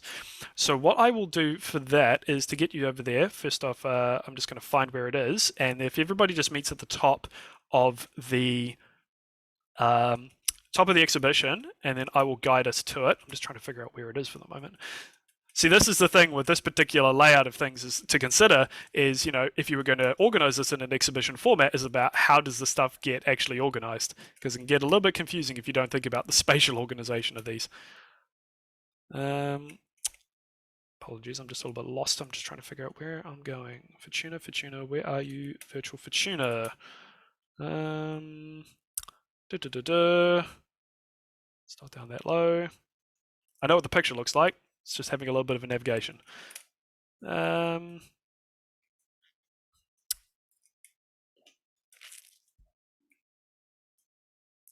let's click around. I feel like I've done a full lap at this point, I feel.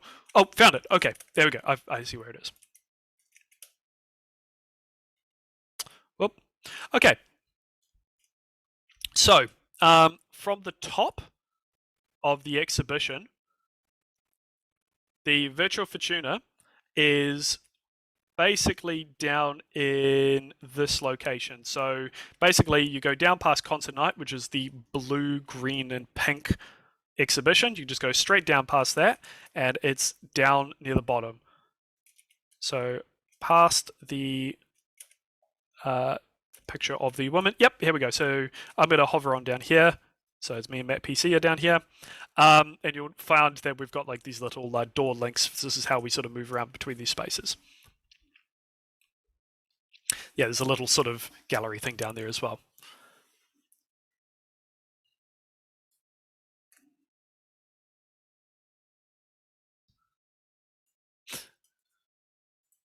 Just thinking what I could probably... Oh, I can't place things, unfortunately, because it's all locked down. Oh, no, you can place things in this. They left that open.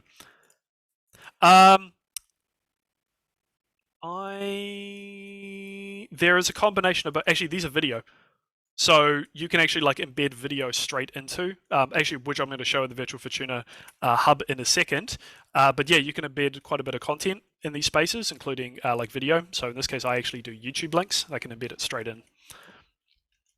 Okay, so just up, if you make your way to Virtual Fortuna, so you can see we're down here in this little room sort of space up here. So David and Matt, I see you down there. Just on the top, the door is how we're going to actually get into the hub itself. So I'm just going to wait up here next to the door, and I'll guide everybody through the door.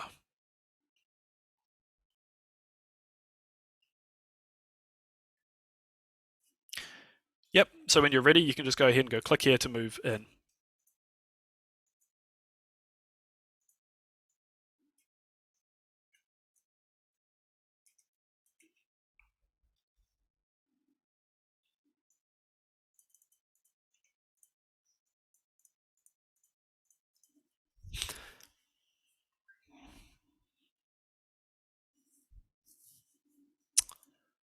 Cool. Okay. So Lisa, oh, there you are. Okay. I'll come and guide you along here. So if you just turn around, so if you use the left mouse button and just click and drag on your screen, you just turn around and face me. So, yep, there we go. Cool. So if you just turn around and face me, and then you press W to move forwards. Yep. Cool. And then stop. Okay. So if you just follow me down here, so I've got a few people up here as well. So Pravin, I see you, and Jamie. So basically, if you just click and drag to come and face me. Yep. There we go. And then you just follow me down the hill here. So you can just press W to move forwards, or you can use right mouse to teleport around instead.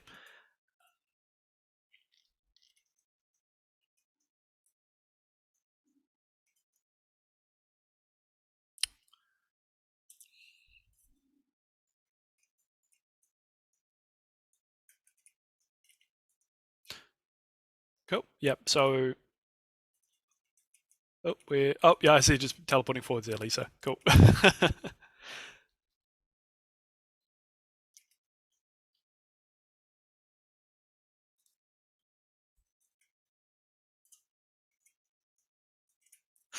All right.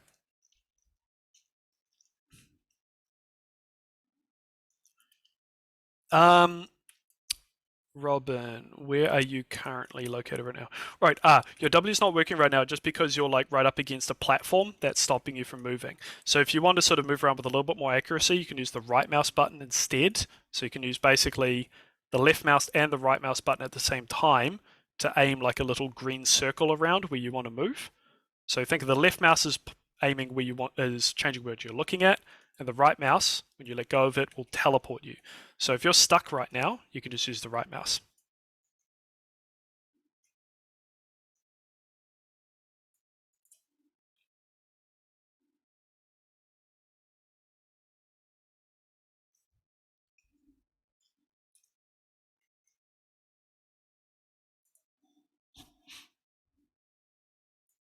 Trackpads, trackpads can be a little bit tricky.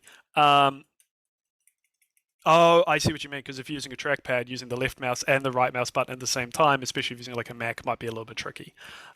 Just trying to think, is there a button? You can also use Q and E just to rotate if that's easier than using the left mouse button and clicking and dragging. So that'll just rotate you in like 30-degree increments.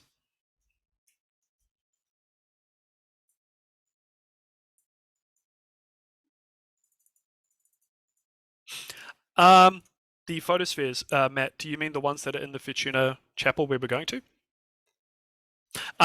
You can click on them to kind of like focus your view on them, and then at that point, I think you can zoom in with the mouse wheel, so it kind of encompasses your field of vision at that stage. Oh, let's see if I can find where you are, Nikki. Yeah, this hub is a little bit confusing, which is why I just sort of try to get everybody just down to the Virtual Fortuna because it's a little bit smaller, so it's a little bit easier to navigate to. It's just how we sort of find our way through. Um, Cool. Lisa, did you manage to find your way down to the chapel? I just saw you leave the room.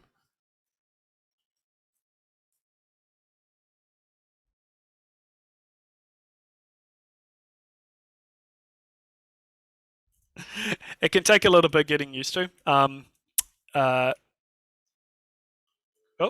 yeah, cool. Yeah, Robin, yeah, you're moving around now. That's good.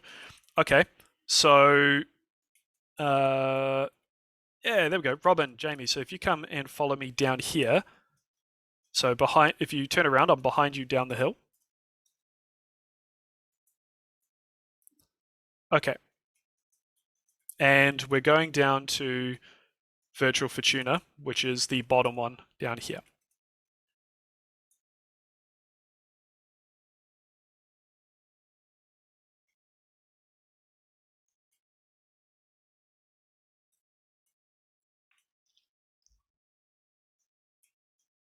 Cool. Yep, like using a headset for this, which you can do. So by the way, the thing was we've been doing all this in the browser right now, but when you load this up like in a browser on a headset, it basically just jumps straight into VR mode, and you can actually use your thumbsticks and controllers for moving around instead. So like Matt, so I see you're in it, for example. If you want to get into this space in particular, if you load it up on the computer, we'll actually give you like a nice link, like it'll say, hey, join from your device, and you can use that to browse to it in your Oculus browser to basically to get into the space. Okay, yeah, so Robin, Jamie, when you come down here, yeah, so once you get close enough, you can just click on the door. It should say visit room.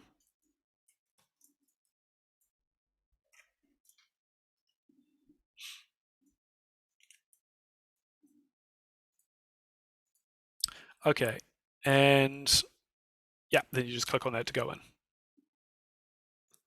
Pravin, are you okay? You're going to be able to, you managed to find your way down?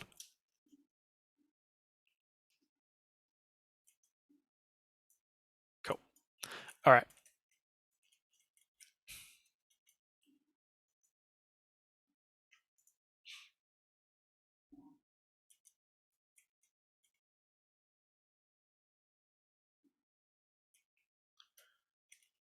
Yep.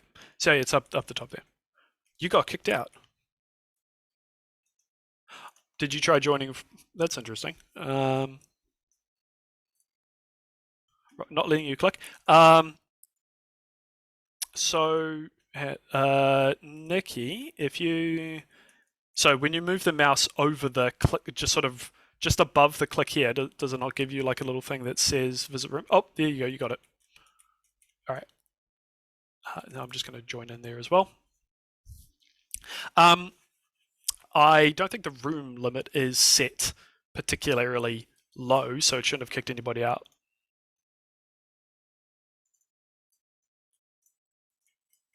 I think if I just go to room info and settings, edit.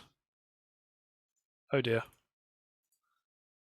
That is, yeah, that does show like the aspects, I guess, of unfortunately of sort of digital based systems like this is steady internet connection.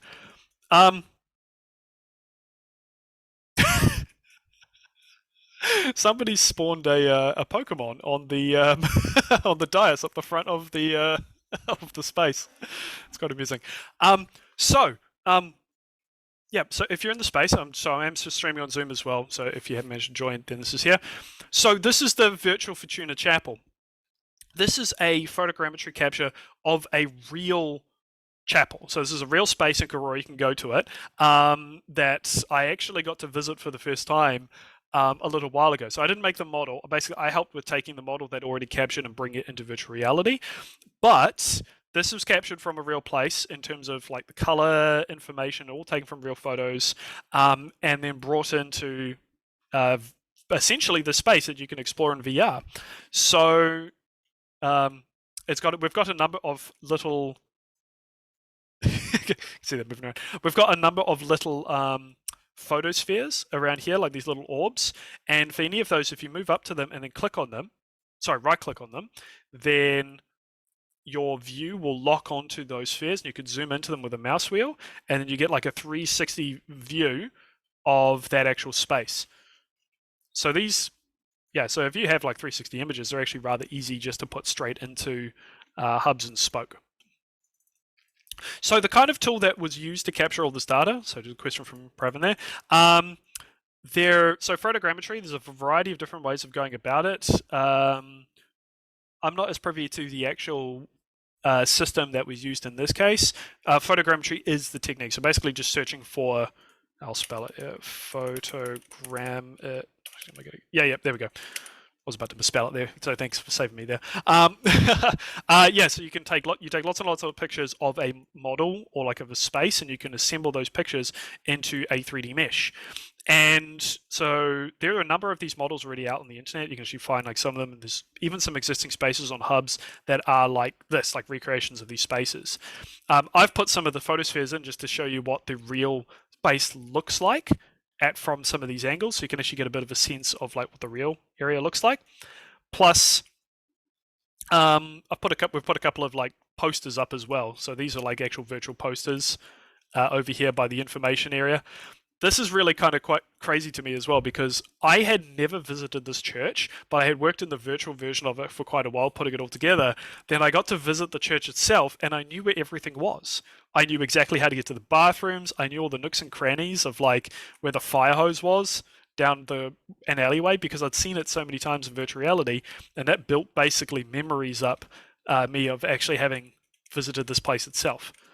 So yeah, that was really quite engaging. So yeah, this was quite fun. This case is actually all just one model that I've actually brought in and then scaled up. So photogrammetry is a little bit harder to do. Like you do need to use quite a difficult sort of stack of tools in order to make content, but there is a lot of sort of stuff that you can actually currently download to make some cool stuff. This is great. This is the most number of people I've actually seen in this space at once. This is really quite cool. Also on the wall over here as well, because we were talking about video earlier, so I actually have a video playing that is a time lapse of the light actually in the chapel itself. So I can actually kind of control that and sort of move through that video at different times. Yeah, just to control what that looks like. There we go. So yeah, there's so some good opportunities for like being able to actually dynamically load stuff into this space. So for example, actually, I might do, you know what I'm going to do? This might not work though, just because I'm using my webcam in multiple things at the same time. That doesn't work. Okay, so if I just go share screen. So for example, if you can actually see this, this is the screen that I was sharing a little bit earlier with my presentation, that basically I can sort of set up if I wanted to shift doing my presentation here instead, and then turn it into a little bit sort of a live, sort of a little bit of a live thing instead. I'll just sort of try to move it around. Sometimes it can get a little bit tricky though, try to get things aligned, which is something they need to work on a bit. Try to get that in a line for you. It's a little bit wonky. Actually, if I just maybe drag that down a little bit. Anyway, so basically you could sort of do presentations anywhere, which place you want to. If you sort of get bored with like one particular space or hub, you can always take everybody to somewhere else and sort of present in a different location. You could have a classroom in a different world every session if you really wanted to.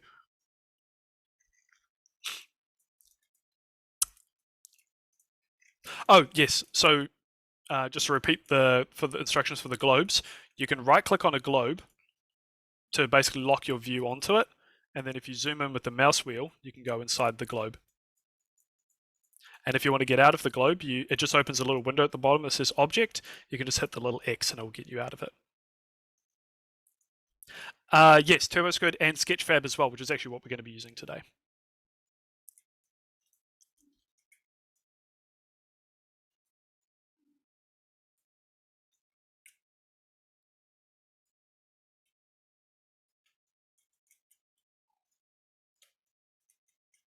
Okay.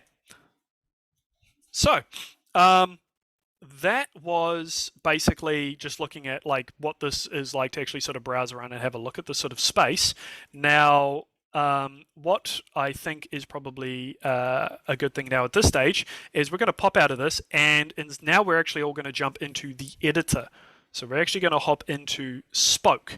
Now, Spoke is the editor that is used to actually create these spaces. And what we're going to do is we're going to have a little bit sort of a I'm going to give you a little bit of a walkthrough first of what you can do in the editor. So just point a couple of things for how to actually put some content together. And I'll get you to open up Spoke as well at that point. And then the goal is going to be that you're going to actually create your own room in Spoke. You're going to create your own little space. And then we're going to we're going to create some rooms, and we're actually going to visit some of those areas. So I'm just going to leave this window open here in the background. What I can probably do actually is I'm going to just go ahead and share my screen again.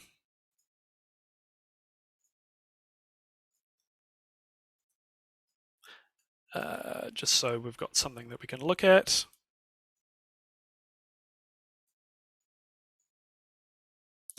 Created a hall of mirrors here a little bit. Anyway, so we're going to go with the browser here, but I'm just going to pop out here anyway.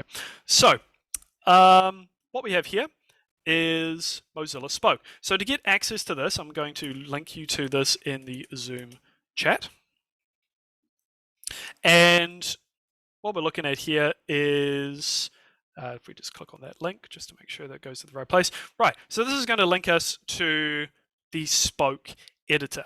So the first thing that you will need to do is, if you don't want to lose your content, you will have to log in. I do believe you can just log in with, say, like a Google account. It's pretty quick and easy.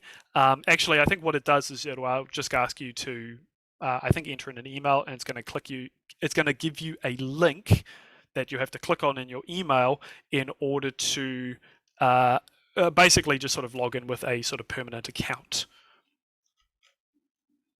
So yeah, it should be up in the thing up here. I don't know. There's no browser preference. Now this is by Mozilla. So Mozilla makes Firefox. So if you're using Firefox, it's probably I think probably the best one. I'm using the Brave browser, which is based on Chrome, so that's perfectly fine. It's all using WebXR and standards and things, and I would say Firefox and Chrome are probably the best for WebXR standards, so I would recommend that. Oh, Edge with no problems. Edge is pretty good as well now, considering it's all based on WebKit, which is actually the underlying browser engine that runs Chrome and I think potentially Safari as well. So it's pretty good these days. Yeah, no, that's me sort of, I like to sort of recommend it whenever I can. Brave is like Chrome. It's literally built on the exact same tech as Chrome, except it natively blocks advertisements and tracking cookies, and so it's very nice and private. And you can even turn on options where you get given ads, but you get paid for the ads in cryptocurrency. So yeah, it's great. Actually, I like it just because of the fact that it kind of turned the idea of I want to go to this ad because I'm getting paid to click on the actual ad, and I go to it, and I'm like, oh, that's cool. And I've earned probably in total from that $100 or $200 over the last couple of years just from clicking on ads. Anyway, that's not what we were talking about, but that's just the browser that I use, and it's pretty nice. So yeah, so once you're in Spoke and you basically are able to log in, so I think there's a login button, and it'll ask you to do the email. You get the link and you click on that. You want to make sure to go to projects, and you should be able to create a new project. I have had I've had it happen to me nearly instantly in Chrome. Sorry, receiving the link for me has happened nearly instantly in Gmail. It did take a little bit longer to receive it through my work email at school, and I wonder if that was because it was doing a bit of scanning and stuff first and foremost. Yeah, you should be able to still create a new project anyway. I think it won't allow you to save it. You might lose your changes if you don't log in. I would definitely recommend just sort of make sure to sign in just so you don't lose any of your cool stuff.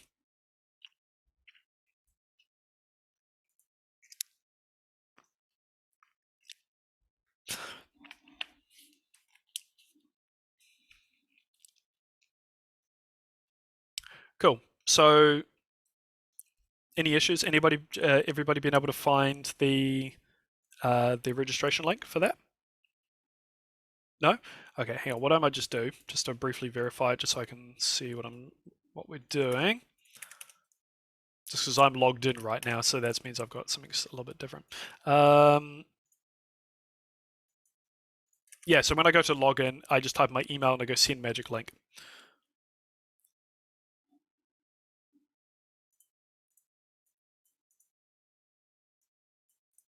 Yours was logged in. I can only imagine that if you've already signed into that before, if you've used the service before, it's the only way I'd imagine if you were logged in.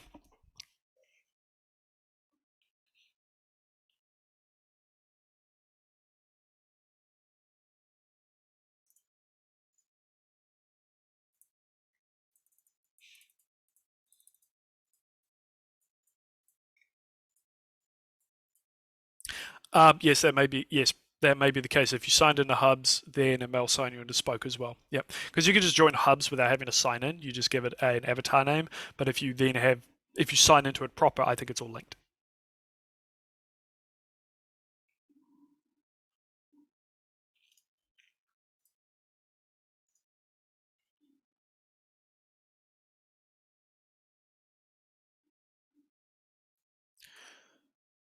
Anybody still waiting on the magic link? Yep.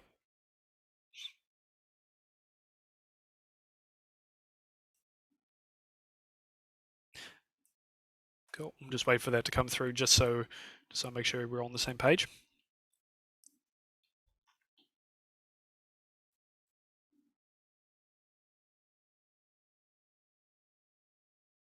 Ah, cool. Good to hear that, Robin.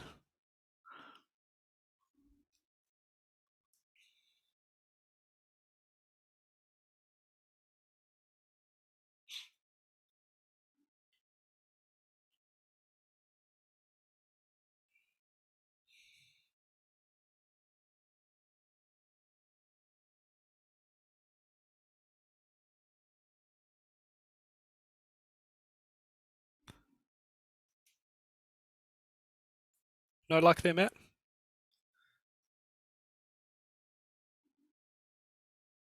Yeah, I just wonder if it's because if you got any filtering things that they treat it as being unsolicited.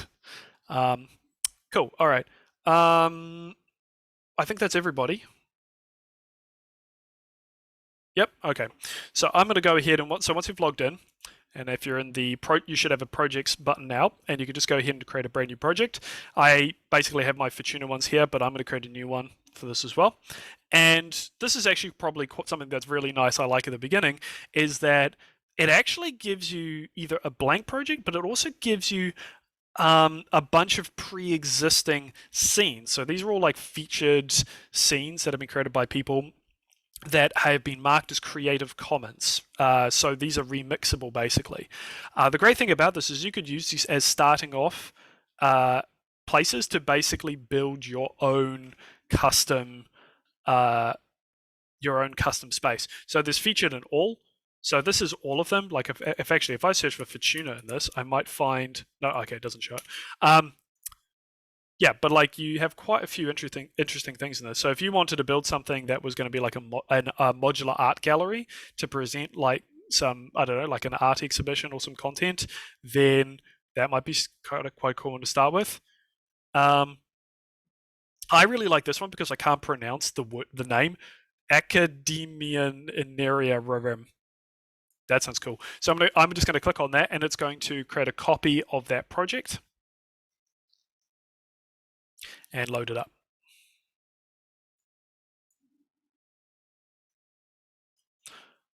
Okay.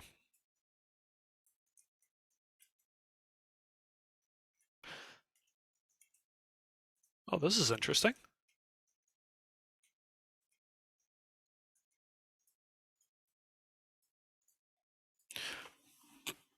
Okay, so once you're in, you've picked either an empty scene or a new thing here.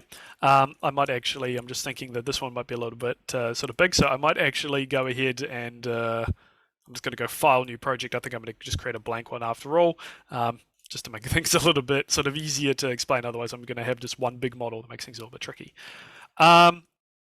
Okay, so once you've created your initial project, so if you either create an empty one or if you've copied an existing one, now those are all Creative Commons like remix, so it's perfectly fine to be able to use those in your content. You should be in your main spoke window here. So if you've used anything like Unity before, this probably looks really familiar. In terms of you have basically a 3D viewport here in the middle. We have our sort of big button up here for our sort of file save sort of options here if we want to save the project or export it, as well as some movement tools and this 3D viewport here. Now, first thing to do is to actually move around the 3D space. You've got to move the camera around. So we've got a couple of options here. We can click the left mouse button and we can click and drag and move around a central point like so. If you move the right mouse button, that's kind of like being in hubs where it allows you to kind of just freely look around instead. Now, what I recommend is using a combination of like the left mouse to kind of rotate around a point. Right mouse, you can also, for looking around. If you use the WASD keys that you were using in hubs before, you can actually fly through the scene.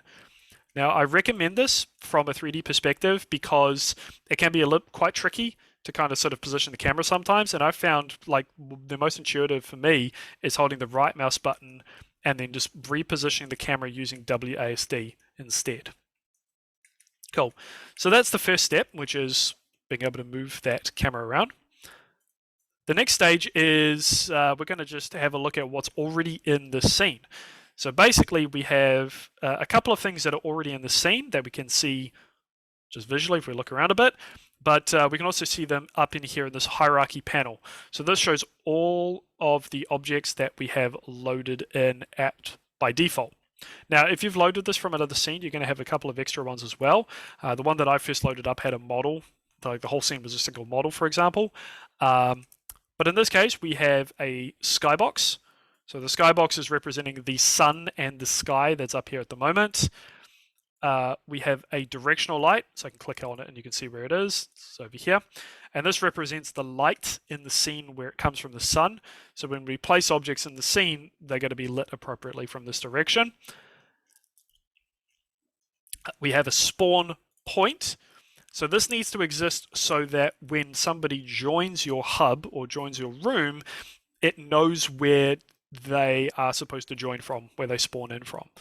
So when you were joining the other room earlier, there were spawn points around that allows you to basically spawn from different areas. So you need one of these, and there should be one by default in your scene when you created it. We have a floor plan. I'm going to get into this into a little bit, but the floor plan is basically something that represents where somebody can teleport or move through your scene. As you start to sort of combining different models together to make a space, you do need to basically let spoke and hubs know where somebody could actually walk around, and so they do need to actually like generate a floor plan. So we're going to do that a little bit. And now finally, we have this terrain. So this terrain here is just a model. So it's a single model that has a texture, and it's just been loaded in order to kind of just to hide the horizon. So it kind of helps to define the space being a little bit sort of more smaller. So the first thing, however, is I don't think this terrain's kind of quite big enough. Like it's kind of a bit small. I know it's quite big when it's quite large. What I mean by small is, I want this to feel like hills that are further off in the distance. So the very first thing I'm going to do is I'm going to select this terrain, and I'm going to go up here to my translate, rotate, and scale tools. So these three tools are how you will move any piece of content around in space. So I can move the translation tool to move it up and down. Control Z undoes, of course. Or I could rotate it as well, like so. But in this case, I want to grab the scale, and I'm just going to grab the center of this box here, so I can scale in different directions. I want to grab the center of it, and I'm just going to go ahead and scale it up by clicking and dragging. It's also kind of gone a little bit out of, it's a little bit too high now, so I'm also going to switch back to the translate tool, and I'm just going to click and drag that down. Let me zoom out a little bit. Might have made this a little bit too big. Whoop. Actually, I might undo that just because I think I made it way too big. There we go. It's a little bit better. Cool. Okay. So just dragging that down a bit just to make sure that it's basically aligned with the bottom of that spawn point so I can see that grid.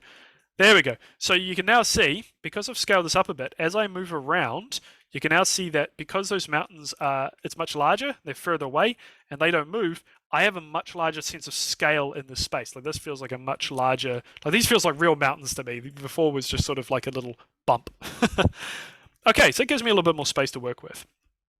So, all right, so we've got our movement and rotate and scale tools. So if you need to move and position anything, we have those. Snapping was turned on for that. Like you can always turn snapping on and off in case you want to move something with a little bit more precision. But what I want to do now is have a look down at the kind of things that I can create in this space. So down here, this window at the bottom, so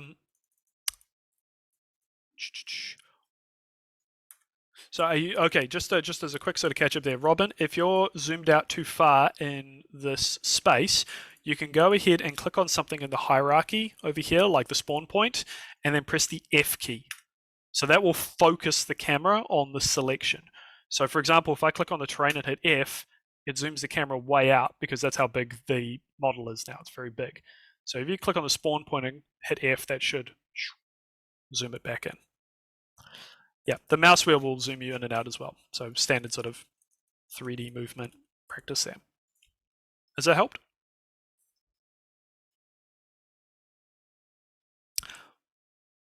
That's interesting. Like so right mouse and WASD is not moving you around your scene, Robin?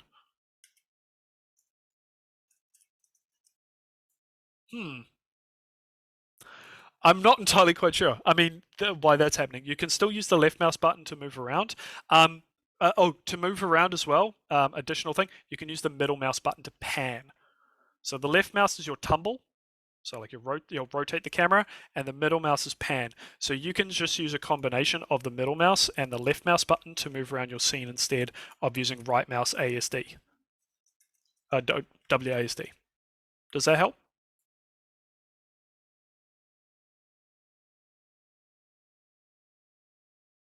All right. So moving on. So down here at the bottom, middle mouse zooms. Like if you press the middle mouse in rather than moving the wheel.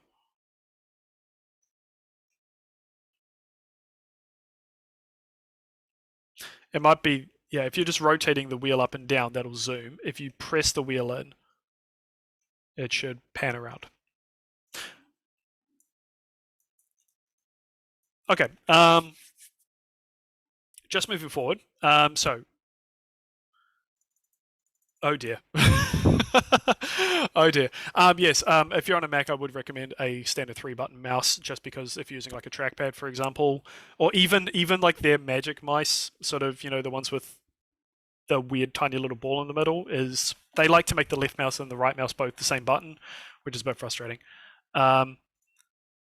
Oh dear. Okay, so I'll see if we can help you with that a little bit later. What are we doing? Right, down the bottom here, we have a window of a bunch of different assets that we can add to our scene. So, a lot of them pretty useful. Like a ground plane is quite useful if you don't have a model. So in this case, we've got a model in our scene, which is our terrain creator. I'm just going to hide it for the moment. So I've just made it invisible by clicking on it and hitting the visible button. For example, if I didn't have that and I still wanted a ground, I could drag a ground plane in. And now I have an infinite plane that stretches out that helps to delineate the sky from the ground.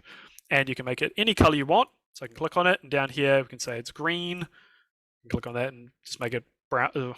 I don't know, make it yellow. And it's also marked as walkable, so it's something that you can walk on. So that's important to make sure that's left alone. Anyway, so yeah, ground plane's quite useful. I can just right click on this now and just go delete because I don't want that. Bring back my terrain.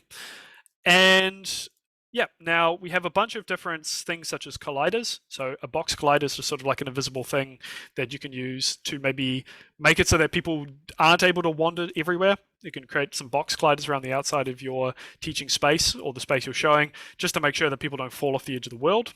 And it's just as simple as dragging that in. And now you can use the rotation, or you can use the movement, rotation, and scale tools basically to change the shape of the object. It's uniform scaling at the moment. If I uncheck that, down here I can click on the box collider, uncheck uniform scale, should be able to, oh yeah, the GUI is a little bit annoying where it doesn't let me scale individually, but I can use these controls here to scale it independently. Cool. So what I am going to do, however, is we've got a spawn point already, waypoint image. Let's go ahead and actually, before we start adding in like some images and video, let's actually make the space look a little bit more interesting than just the sort of off in the distance here. So down here, underneath elements, we're going to go down a little bit, and you've got a couple of asset packs that are already loaded up. Now, the most important one is the architecture kit, most likely, because this contains a bunch of models that are sort of little modular pieces that'll make it easy for you to design a space. So for example, if I drag out stairs, and I put this into my world, spends a little bit of time and it loads, and now I have a pair of, I have some stairs in my space. So if I want, I can sort of just place that on the ground and say that this is where maybe my experience is going to start. Yeah, so you have a large variety of different pieces that you can basically pull from here, and all of these models, if you look as well, they all have different, they have some different materials that you can load in. Now, there's basically just sort of a limited number for these ones based on what's already been preloaded in for these architecture pieces. So you can do metal, you can do pavement, that sort of thing. They all have some different material properties, how they reflect light in particular. But this is a really good way to sort of block out and prototype out a space. So you can create some walls, for example, like so. I can say, okay, it's a bit small, so maybe I scale this up a bit. Yep. Oh, it's quite a little bit too big.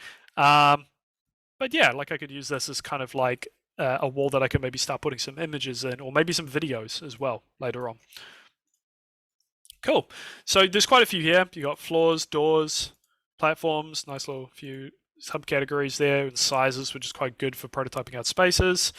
If you want something a little bit more organic, there is a rock kit as well. So if you have a couple of different sort of rock or cliff faces, so if you want to make something that feels like it's a little bit more of a natural space, then we have those as well. Ooh, quite big. Nice little trick when you are building these sort of spaces, especially with organic parts, is you can kind of clip models into each other to hide the gaps. So if you have it just on its own like this, you can see it's like kind of obvious there's a gap there, but you can kind of just clip things into each other to kind of maybe hide some of the boundaries there. I can sort of scale this up. Whoop, a little bit too big. And there we go.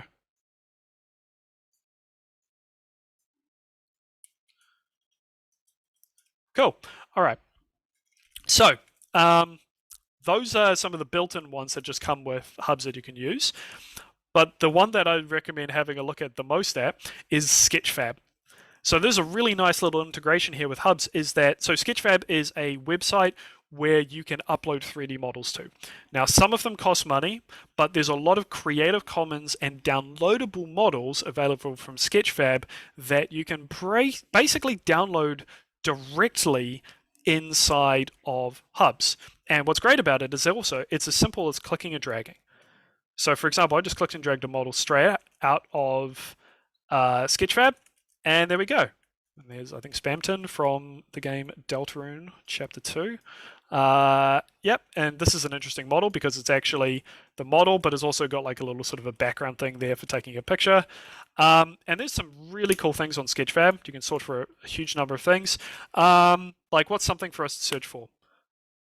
I don't know. Pravin, you got any suggestions? Oh, he might have run away. I'm going to what am I thinking of? Oh, there's a boot. I'll search for tree. Why not? So I've got these organic things here. I just want to see if there's any trees. Oh, so yeah, we've got a couple of different trees. Oak trees, fir tree. I'm going to bring in the fir tree. Now, something to consider when you are bringing things in from Sketchfab is... Ooh, okay, that looks like that material hasn't loaded properly. Since it is coming from an external service, they aren't necessarily all like vetted for use in something like hubs, so maybe some materials may or may not work. Basically, it's having to have a little bit of an experiment and find stuff that does work. So in this case, for example, some of these trees are probably using materials and textures that aren't working. Oh, that's a nice one. That are probably not like maybe more for like a computer rather than like a mobile device. Even though I am on a computer right now. So there we go. I like that tree. That's good. And then I can just position that around like so. The pivot point for this tree is a little bit high up, which is why I have to sort of go up into the sky to move it around instead, but that's just because of the thing that's been uploaded. And I think, can we go directly to that URL? I just want to see what it looks like on Sketchfab.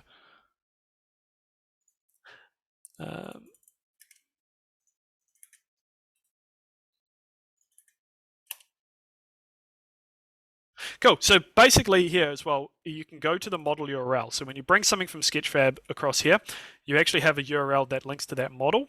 And if you grab that URL and you paste it into a new tab, you can actually go to the original model itself. So in this case, we can see who it's by. It's from Enrico Labaril. It's CC attribution.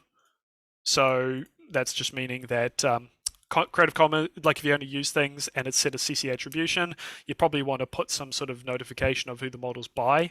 And that can be done as simply as maybe here, do we have like a text element? All right, well, there's not a text element here, but you can make it a little image. We can drag an image in and then drop it in next to the tree that gives the name of that author. Or you can just keep a list of all the different things you're using that require attribution and just put it into like a big list and then put it on a little panel in the space somewhere. Okay, so Sketchfab is probably the biggest source where you can find most models from. Now, however, that's just if you say you don't want to create your own, but you basically have full ability to create your own models as well and import them into this space. Now it's getting a little bit out of the bounds of sort of what I can sort of cover in this period of time. Can you import something from Minecraft? You could. It would take a little bit of elbow grease to get it going first, in regards to how you would maybe have to convert the models, but I'm pretty sure that there are custom tools to bring things like Minecraft models into Blender or some other 3D software. And then from Blender, it actually has an exporter that will allow you to export a model to web GLTF formats. Is there an option for prefabs? I don't think there's an option for prefabs. You can bring in a single, basically you can bring in a single model, and I think that model, you can't break it apart. I've been trying to do that a little bit myself, where that virtual Fortuna model that we have loaded in is actually made out of separate chunks that I broke apart to make lower detailed versions of the sections in Unreal. But bringing it into hubs at the moment is still, it's all one model. So either I have to export each part as like a separate model, maybe like the number or something, and then bring those in individually. There is, however, a group feature.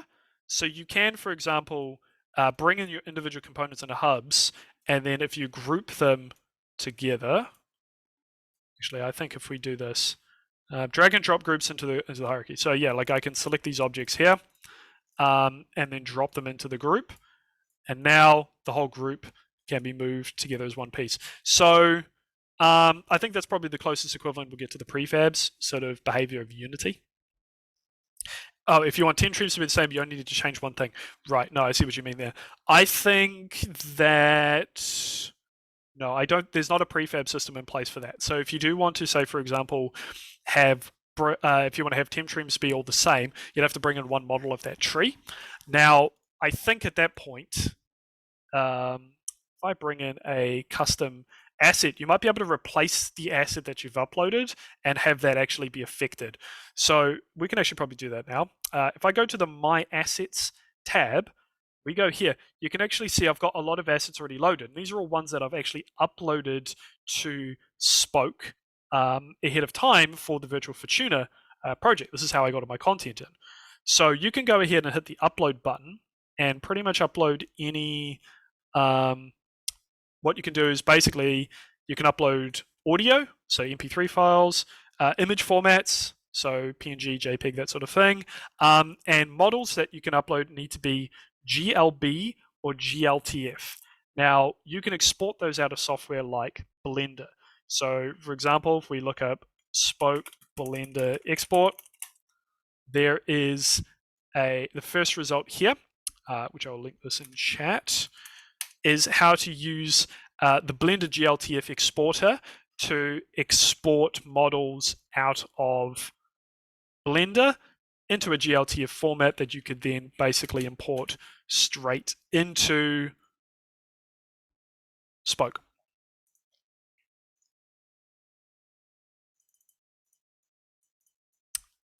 What I'm actually probably thinking is that these assets that we bring in, so just as a thing, the Mozilla Hubs and Spoke is actually built on top of A-Frame.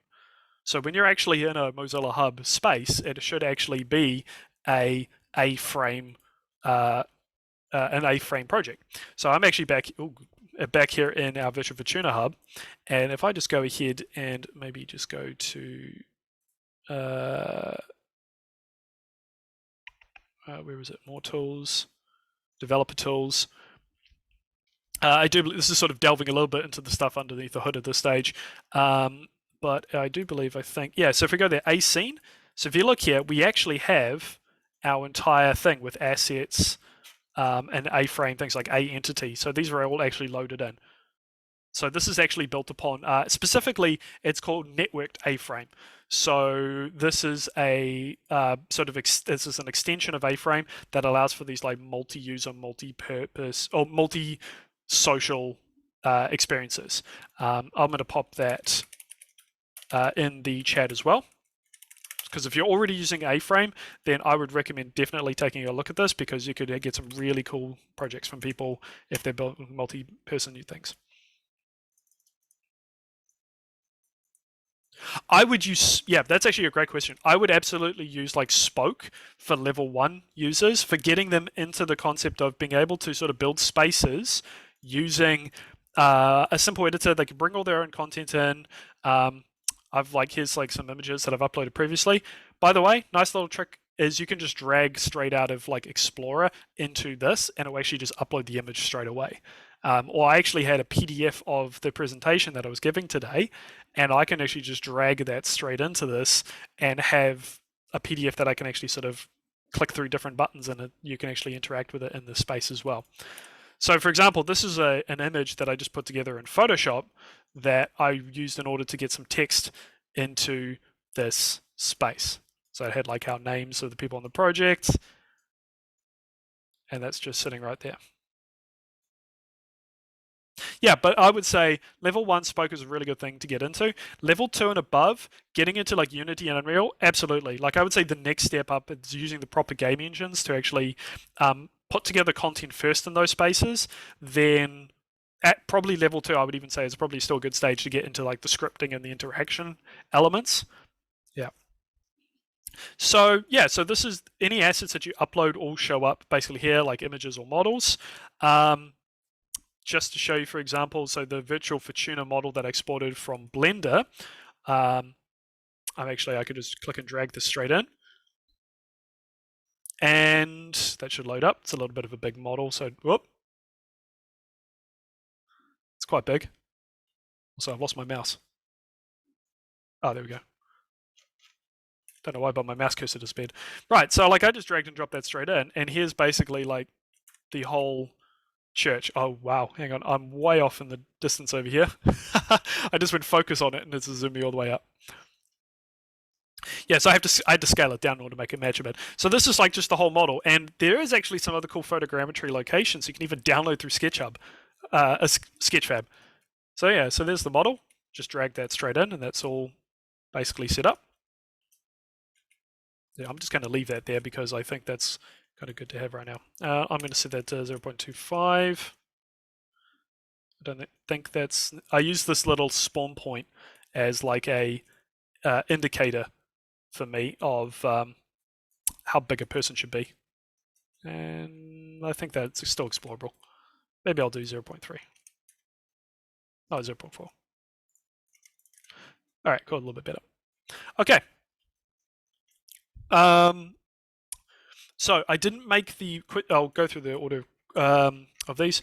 Sky images for 360 photospheres for best of scales 2:1 equirectangular, and we're based on the power of 2. Yes, that's a good idea. I'd say equirectangular... Sorry, powers of 2 whenever you can for textures is always good because it's just fits nicer. It fits more nicely into a 3D pipeline in terms of how textures are treated for real-time 3D. And you can basically capture... like I think if you take a panorama, say from your like cell phone, for example, or use like a program like Google used to have Photospheres as an actual application you could download, and it would capture like a 360-degree photosphere that you could then export, and you would get a nice equirectangular image from that. So an equirectangular image would look like basically like this. So these are the images that I imported in that were for our little photospheres. So it looks like this. You get this sort of thing where it's like sort of stretched at the top and bottom, but you get this sort of interesting sort of panorama sort of shape. And any images that you bring in this format that you want to treat it as like a photosphere, you can just go to the image down here, and you can see down here where we're looking. Projection. At the moment it's flat. If we change that to 360 equirectangular, we now have our little photosphere. And something cool about that is you can actually use things like this in order to not only sort of create little photospheres, but you can also use it to create things like skyboxes. So I'm actually going to scale this up 1,000 times. And now you can see that I actually have sort of like a sky for my space. I mean, it looks a little bit odd, of course, because it's like a real world space and not like a sky. But this is actually recommended from Hubs and Spoke at the moment. There's basically the skybox object up here in the hierarchy, but if you want to change the sky, unfortunately, you can't have a custom one. The only thing you can really do is load in an image and make it large enough like this to kind of create this fake sky. A good place for those is for, if you want to look for like skies you can use for backgrounds, is from a website like HDRI Haven. Oh, it's Polyhaven now. They've rebranded. But yeah, if you go to Polyhaven, then this is a good website for finding textures and models. But I would say HDRIs are great. HDRIs are basically sort of 360-degree images that are taken specifically for lighting environments and is acting as like backgrounds for 3D environments. So you could take something like this and use it as like your background for your space if you want. So just going through the questions. When you have a model and you want to add box colliders, can it auto them, or do you need to make the manual align with all the walls? So that's actually what I wanted to show as well. That's something called that's what the floor plan is actually for. So if you want to make things walkable, then by default, when you create a new scene, you have this floor plan object here. And if we go down to the floor plan object, you can see we've got it creates something called a navigation mesh. So a navigation mesh is basically a model that exists in your scene that determines what things your people visiting your space can walk upon. So I usually just leave this at automatic, and you can tweak these options. But if I hit the regenerate button now, first off, you can see the scene is too large to generate a floor plan. So that's because the model that I scaled up this large, so that's created a bit of a problem being that big. So I'm going to have to scale that down a bit and generate the floor plan again. Oh, still too large. Yeah, so I think, does it actually show me things being too far away? The only case for this is because, oh, you know what? I'm going to say it's not walkable. So it's no longer included in this calculation anymore of where you can actually walk. And I'm going to put in a ground plane, because that's what I was saying earlier. The ground plane's a nice little thing for walking on. Get rid of snapping, and I'm just going to put it just underneath the model. So I've got something that I'm allowed to walk on, but I can't see it. So I can see the model above it instead. So now that I've done that, I should be able to go floor plan, regenerate. Yeah, there we go. So that just spends a little bit of time. And this is how I generated the navigation mesh that allows me to teleport and walk inside that Fortuna model. Now, if you would go, so you can technically use, say, like box colliders and things in order to, on lots of models in order to make them, say, walkable.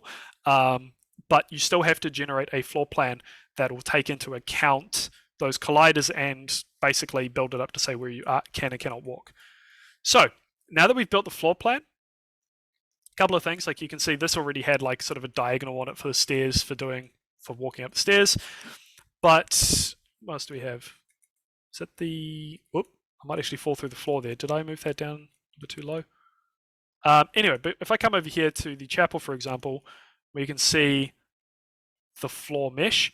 Now, the other one that I created was actually like a lot more detailed than this. This is kind of a little bit sort of interesting. It's quite low poly, but that's because my scene's kind of quite big. That's why some things here, for example, it's got like a little sort of weird bumpy bits here.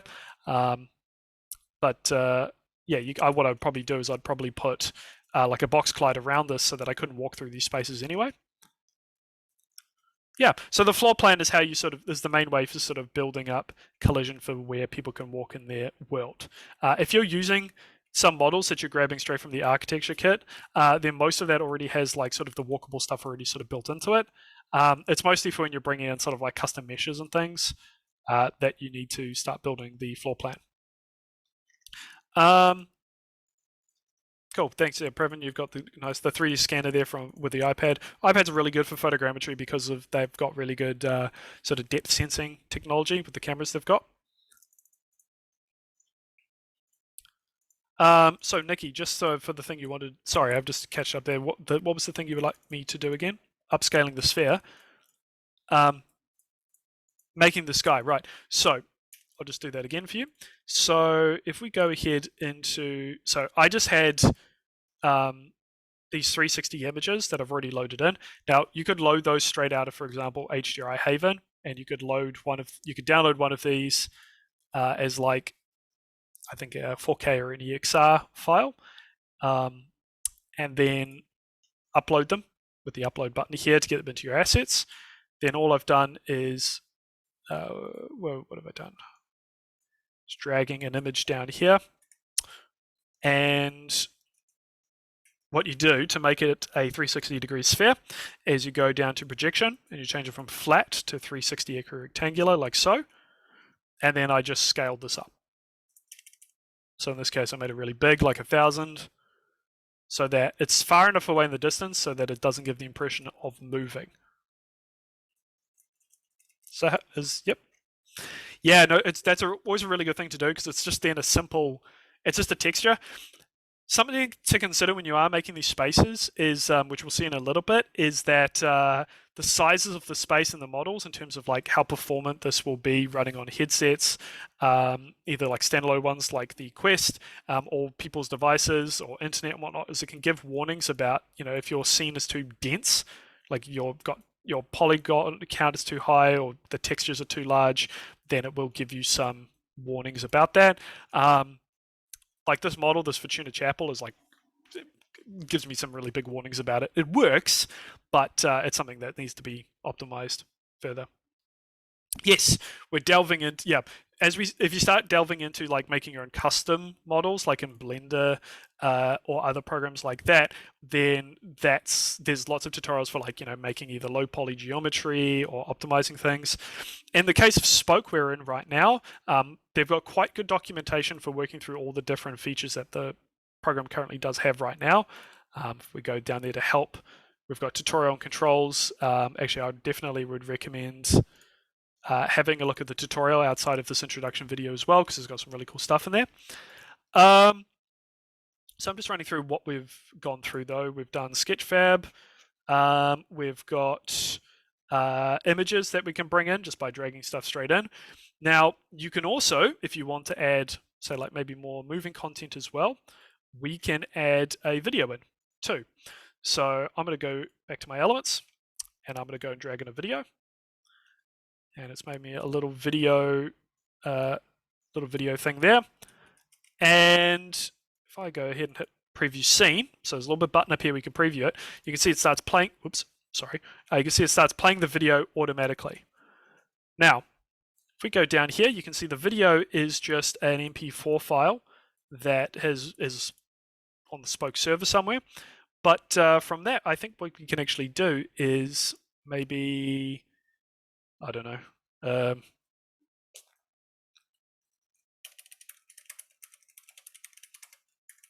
just searching for like a video or something.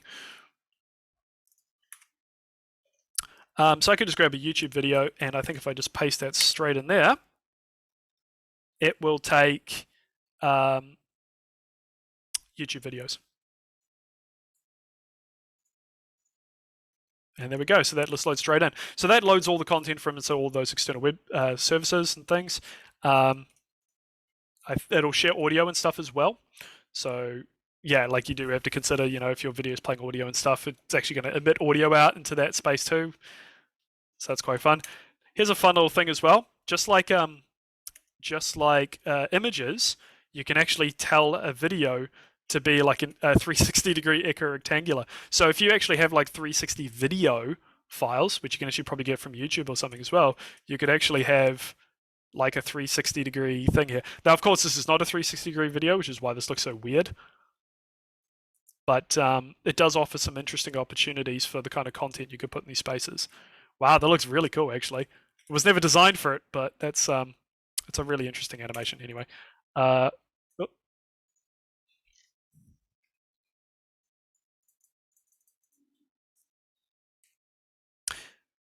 Yes, no, that's a great thing there. Yes, thanks for that, Matt. That's display models and Blender to optimize. Yep. So, yeah, if they're making custom models, so if your students are making custom models at level 1, level 2, decimating is really key. Now, depending on the kind of model they're working with, might get rid of some details that might be needed. Just for example, this model here, this virtual Fortuna model. So I actually did decimate this in Blender already. So actually, there's versions of it. Like I've gone and done different decimated versions at different polygon levels. This one is the higher one that I have sort of loaded in right now. But basically, I brought in this model into Blender, decimated it with a modifier to reduce the polygon count, and then I uploaded that to Hubs. So Hubs doesn't have like the ability to take a model and shrink it down further. You have to kind of, if you bring in custom things, you have to modify it beforehand. Yeah, creating stuff like I think assembling stuff in VR in these spaces in level 1 is a good place to start. Anybody can basically grab these assets and think about interesting ways to kind of kit bash elements together to make a compelling space. But then the next step is, okay, how do you make those individual parts? How do you do modeling and texturing and using more advanced software like Blender to build their own things to make an even more unique space? And then those elements they're making could then be brought into the next level up above Hubs and Spoke into something like Unity or Unreal. Yeah, so the stats, by the way, is this icon here, so that people are using. So the stats icon, so it's telling me my frame rate is 240 apparently. And that's surprising considering the quality of this model, but okay, I'll take it. But you also have some nice things as well. Like I can go to wireframe, for example, and you can just see that this model is a little bonkers at the moment. Yep, yeah, so because this is the problem with photogrammetry models, so they can be very, very dense because it has to capture like a huge amount of geometry. So this is not a very optimized model, hence why I'm working on creating some more optimized versions of it. And let's go lit. So this is the lit version of the scene. Yeah, so that's basically a good sort of primer to get like a lot of content in the space. Some of the stuff that you may want to play around with a little bit further, there's only really 1 or 2 bits that I wanted to cover, which was you do have a variety of different lights. So if you do want to actually create like your own custom lighting, directional light's good for the sun, like simulates the sun. Hemisphere is kind of like something a little bit more even directly overhead if you want to make everything evenly lit. But I would say if you're trying to make like something maybe more like a gallery sort of scenario, spotlights are really useful. I'd always recommend spotlights over point lights, just because point lights are not very performant. Spotlights are a little bit better. And also because I would say you want to try, whenever you add lights to the scene, try to give like a reason for why light is coming from some source. Like put a model of a lamp in, for example, or like a light shade, because when you're in VR, or even if you're doing it in a browser, then you want to have indications about what actually creates light, so it doesn't come from nowhere.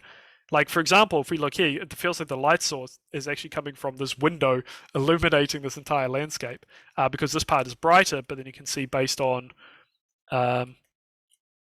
you can see this side of this model was lit versus this side which is in shadow. So that's matching the expectations of this being the main light source, even though technically it is being driven by this directional light instead. So you can kind of do a lot of interesting fakery. Yeah, you could. So we've done video, got images and audio. So there's a lot of stuff that apologies are probably overwhelming with a lot of these things, but most of it is having a bit of a play around what it can do at this stage. The last one I do want to recommend is a media frame. And I'll recommend this because when I was actually putting together the presentation for showing in the first Mozilla Hub that we were in, that me sharing my screen was actually loaded up into this media frame. So what you can basically do is you can create something like a media frame, like this, and you can scale it up. And what this has basically now created is a place that you can, when you're actually in your hub, you could snap content into this.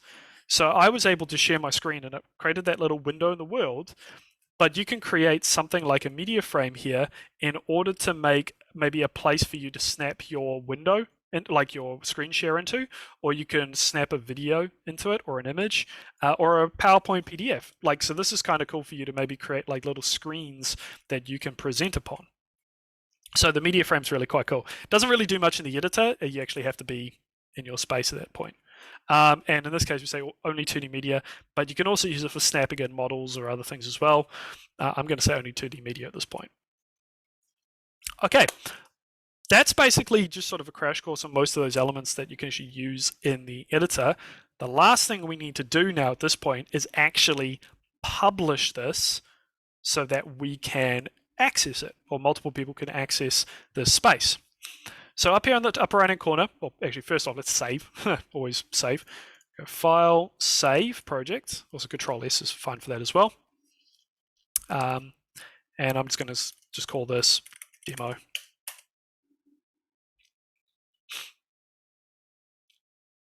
Is there a play button like in Unity to get a character to move around, etc.?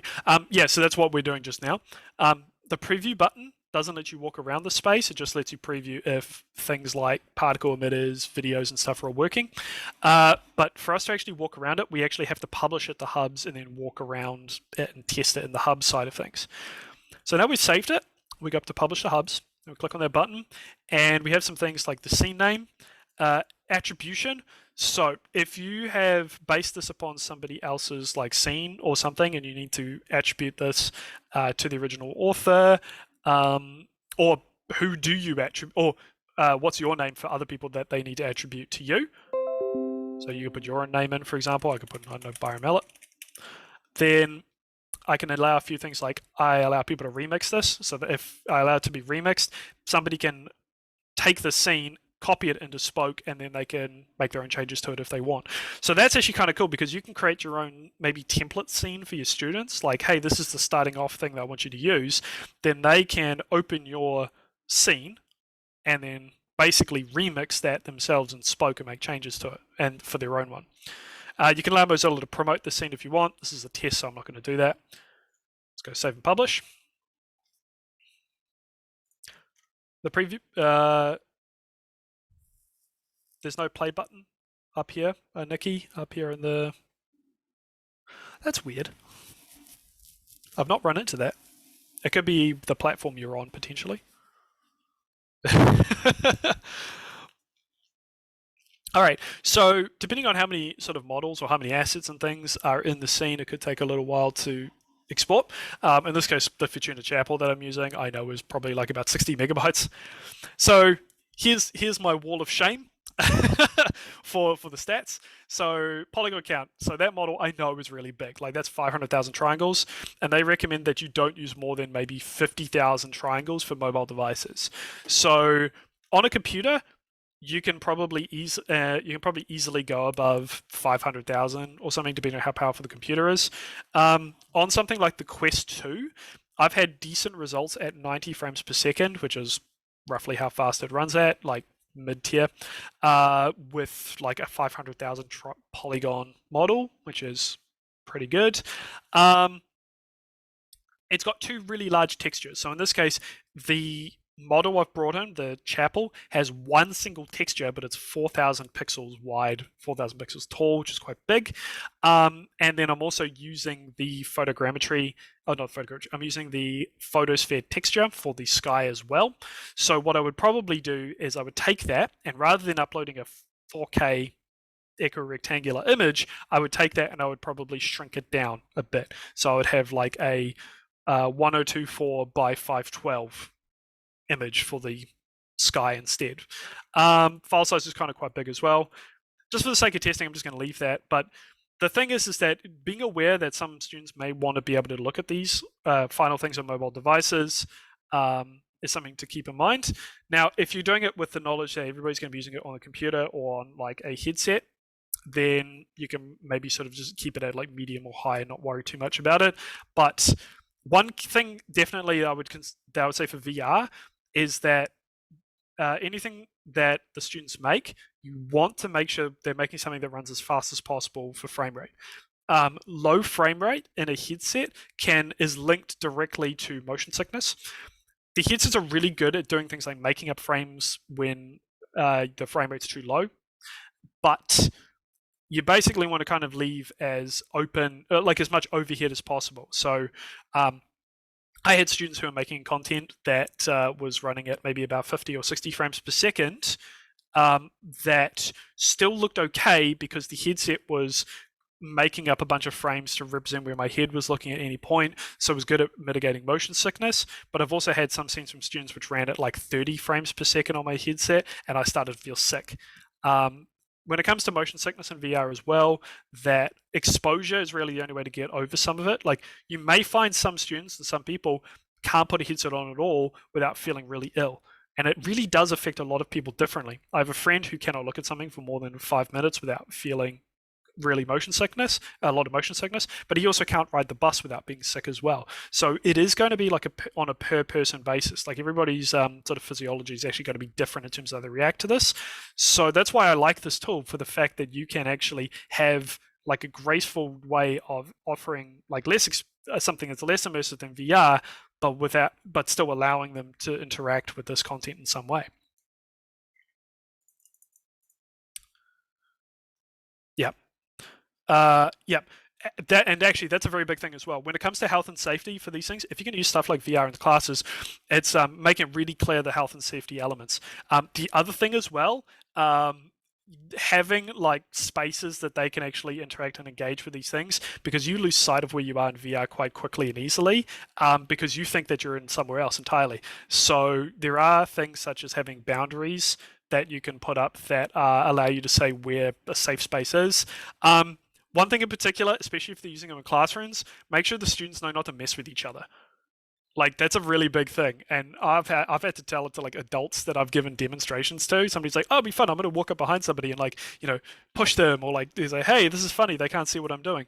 That's really jarring in virtual reality. Like, it actually, you like looking around and doing something, and somebody like touching you or interacting with you in that space without your knowledge, it can be really disconcerting, to the point where somebody might end up reacting, and that person wearing the headset can't see anything going on around them. So I've been punched multiple times in VR by accident, completely by accident, but it is a really sort of occupational hazard, especially if you're doing it in a space where like 2 feet away from a computer screen that might be running something. The chance of them like putting their fist through a monitor is raised.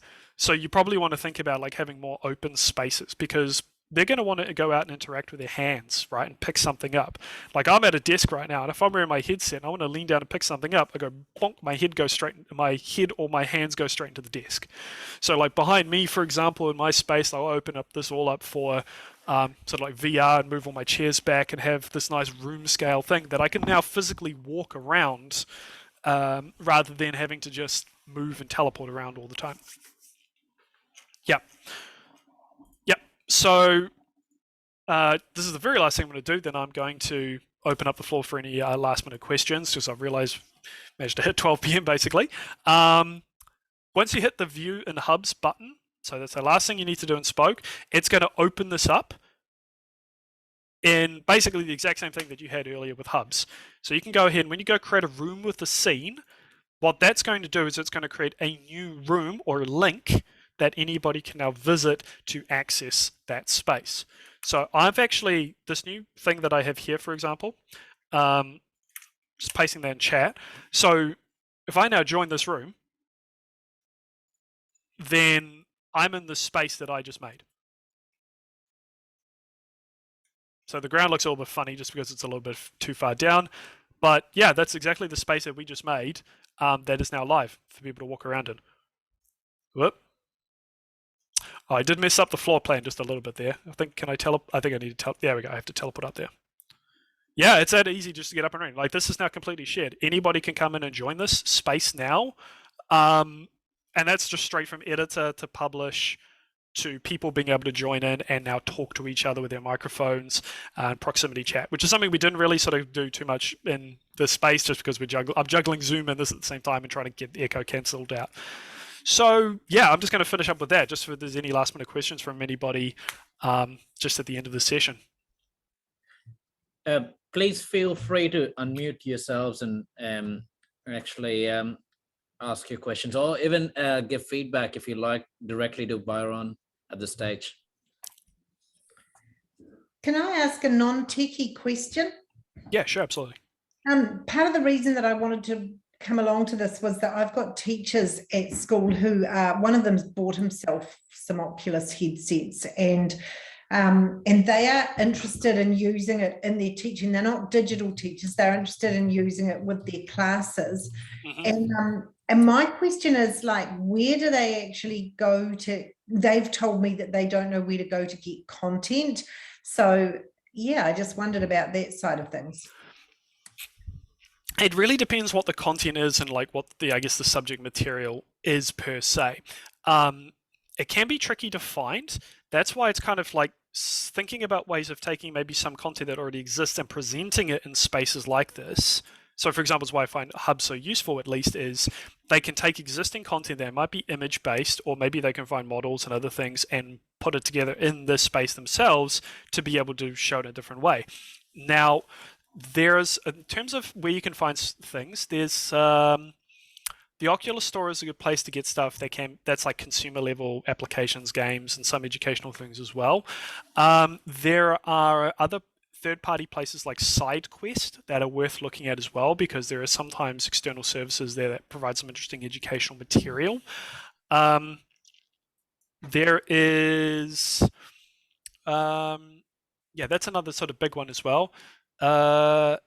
It's a bit tricky because it really is dependent on the subject material. Like, are there any subjects in particular from that group of teachers? So I think like the arts department, I guess they had perhaps this image of like taking kids to the Louvre or something like that. So like, you know, so not a sort of a built world, but perhaps a tour of an existing world that's somehow been captured. I don't know. Right. So the Louvre is actually probably an interesting one, because I'd imagine there would probably be a digital replication of that somewhere. Let me think, where would be some good places for that? Actually, I think there's sort of one that is actually really fun for experiencing. There's a program I've been using called Wander, which you can get on the Quest, which is basically Google, you know, like the Google Street View cameras, and you can, which is basically something you can consume through your phone anyway, but the fact that you can actually do it in VR is actually really immersive, even if it's not quite like being there. It's actually really a great experience. Sometimes on that, there's a button that you press that'll put you some random location in the world. And I've had some great times when I've just tried to guess what country I'm in by reading the signs and things. It's a great game. But then those ones also, but that actually is like a great place where I've found, oh, hey, let's actually find something on Google Maps that might be like an internal, like maybe somebody's got some photospheres that are on Google Street View that are actually inside the Louvre itself. Like, so you can take some things like 360 images or 360 videos and things and present it something like VR. It's not like the best, it's not like this is the most immersive use of the technology, but it is still at the same point like a lot more immersive than just like looking at it on a phone, for example. Like even that one, like if I was going to search up the Louvre. Sometimes what I'll do is if it's like for a particular thing, I'll just add VR onto the end of the content of something that I'm looking for to see if somebody's made something in that space. Yeah. So on the Louvre site, for example, the Mona Lisa in virtual reality in your own home. So it's less of that particular space, but somebody's actually created like a VR sort of version of the Mona Lisa here, where she's actually sitting on a chair in front of the painting, which I think is really interesting. So part of that really is just going out there and searching for, has somebody actually made specifically that piece of content? It's like there's going to be less out there for VR than there is for other types of media like video and images, absolutely, because it's still very new right now, not in terms of like literally these headsets, at least this current generation, like starting from the DK1, they came out in 2013. So in the end, it's only actually been like 8 years, and the technology is still moving so quickly, hardware and software, that people are still really starting to push, oh, we can actually make stuff in this space. Looking up from these spaces and using the word photogrammetry is sometimes a good thing as well to find these areas. Like Sketch, that's why I love Sketchfab, because you could look for a location like Sketchfab Art Gallery or something and find an actual real world place. Thank you.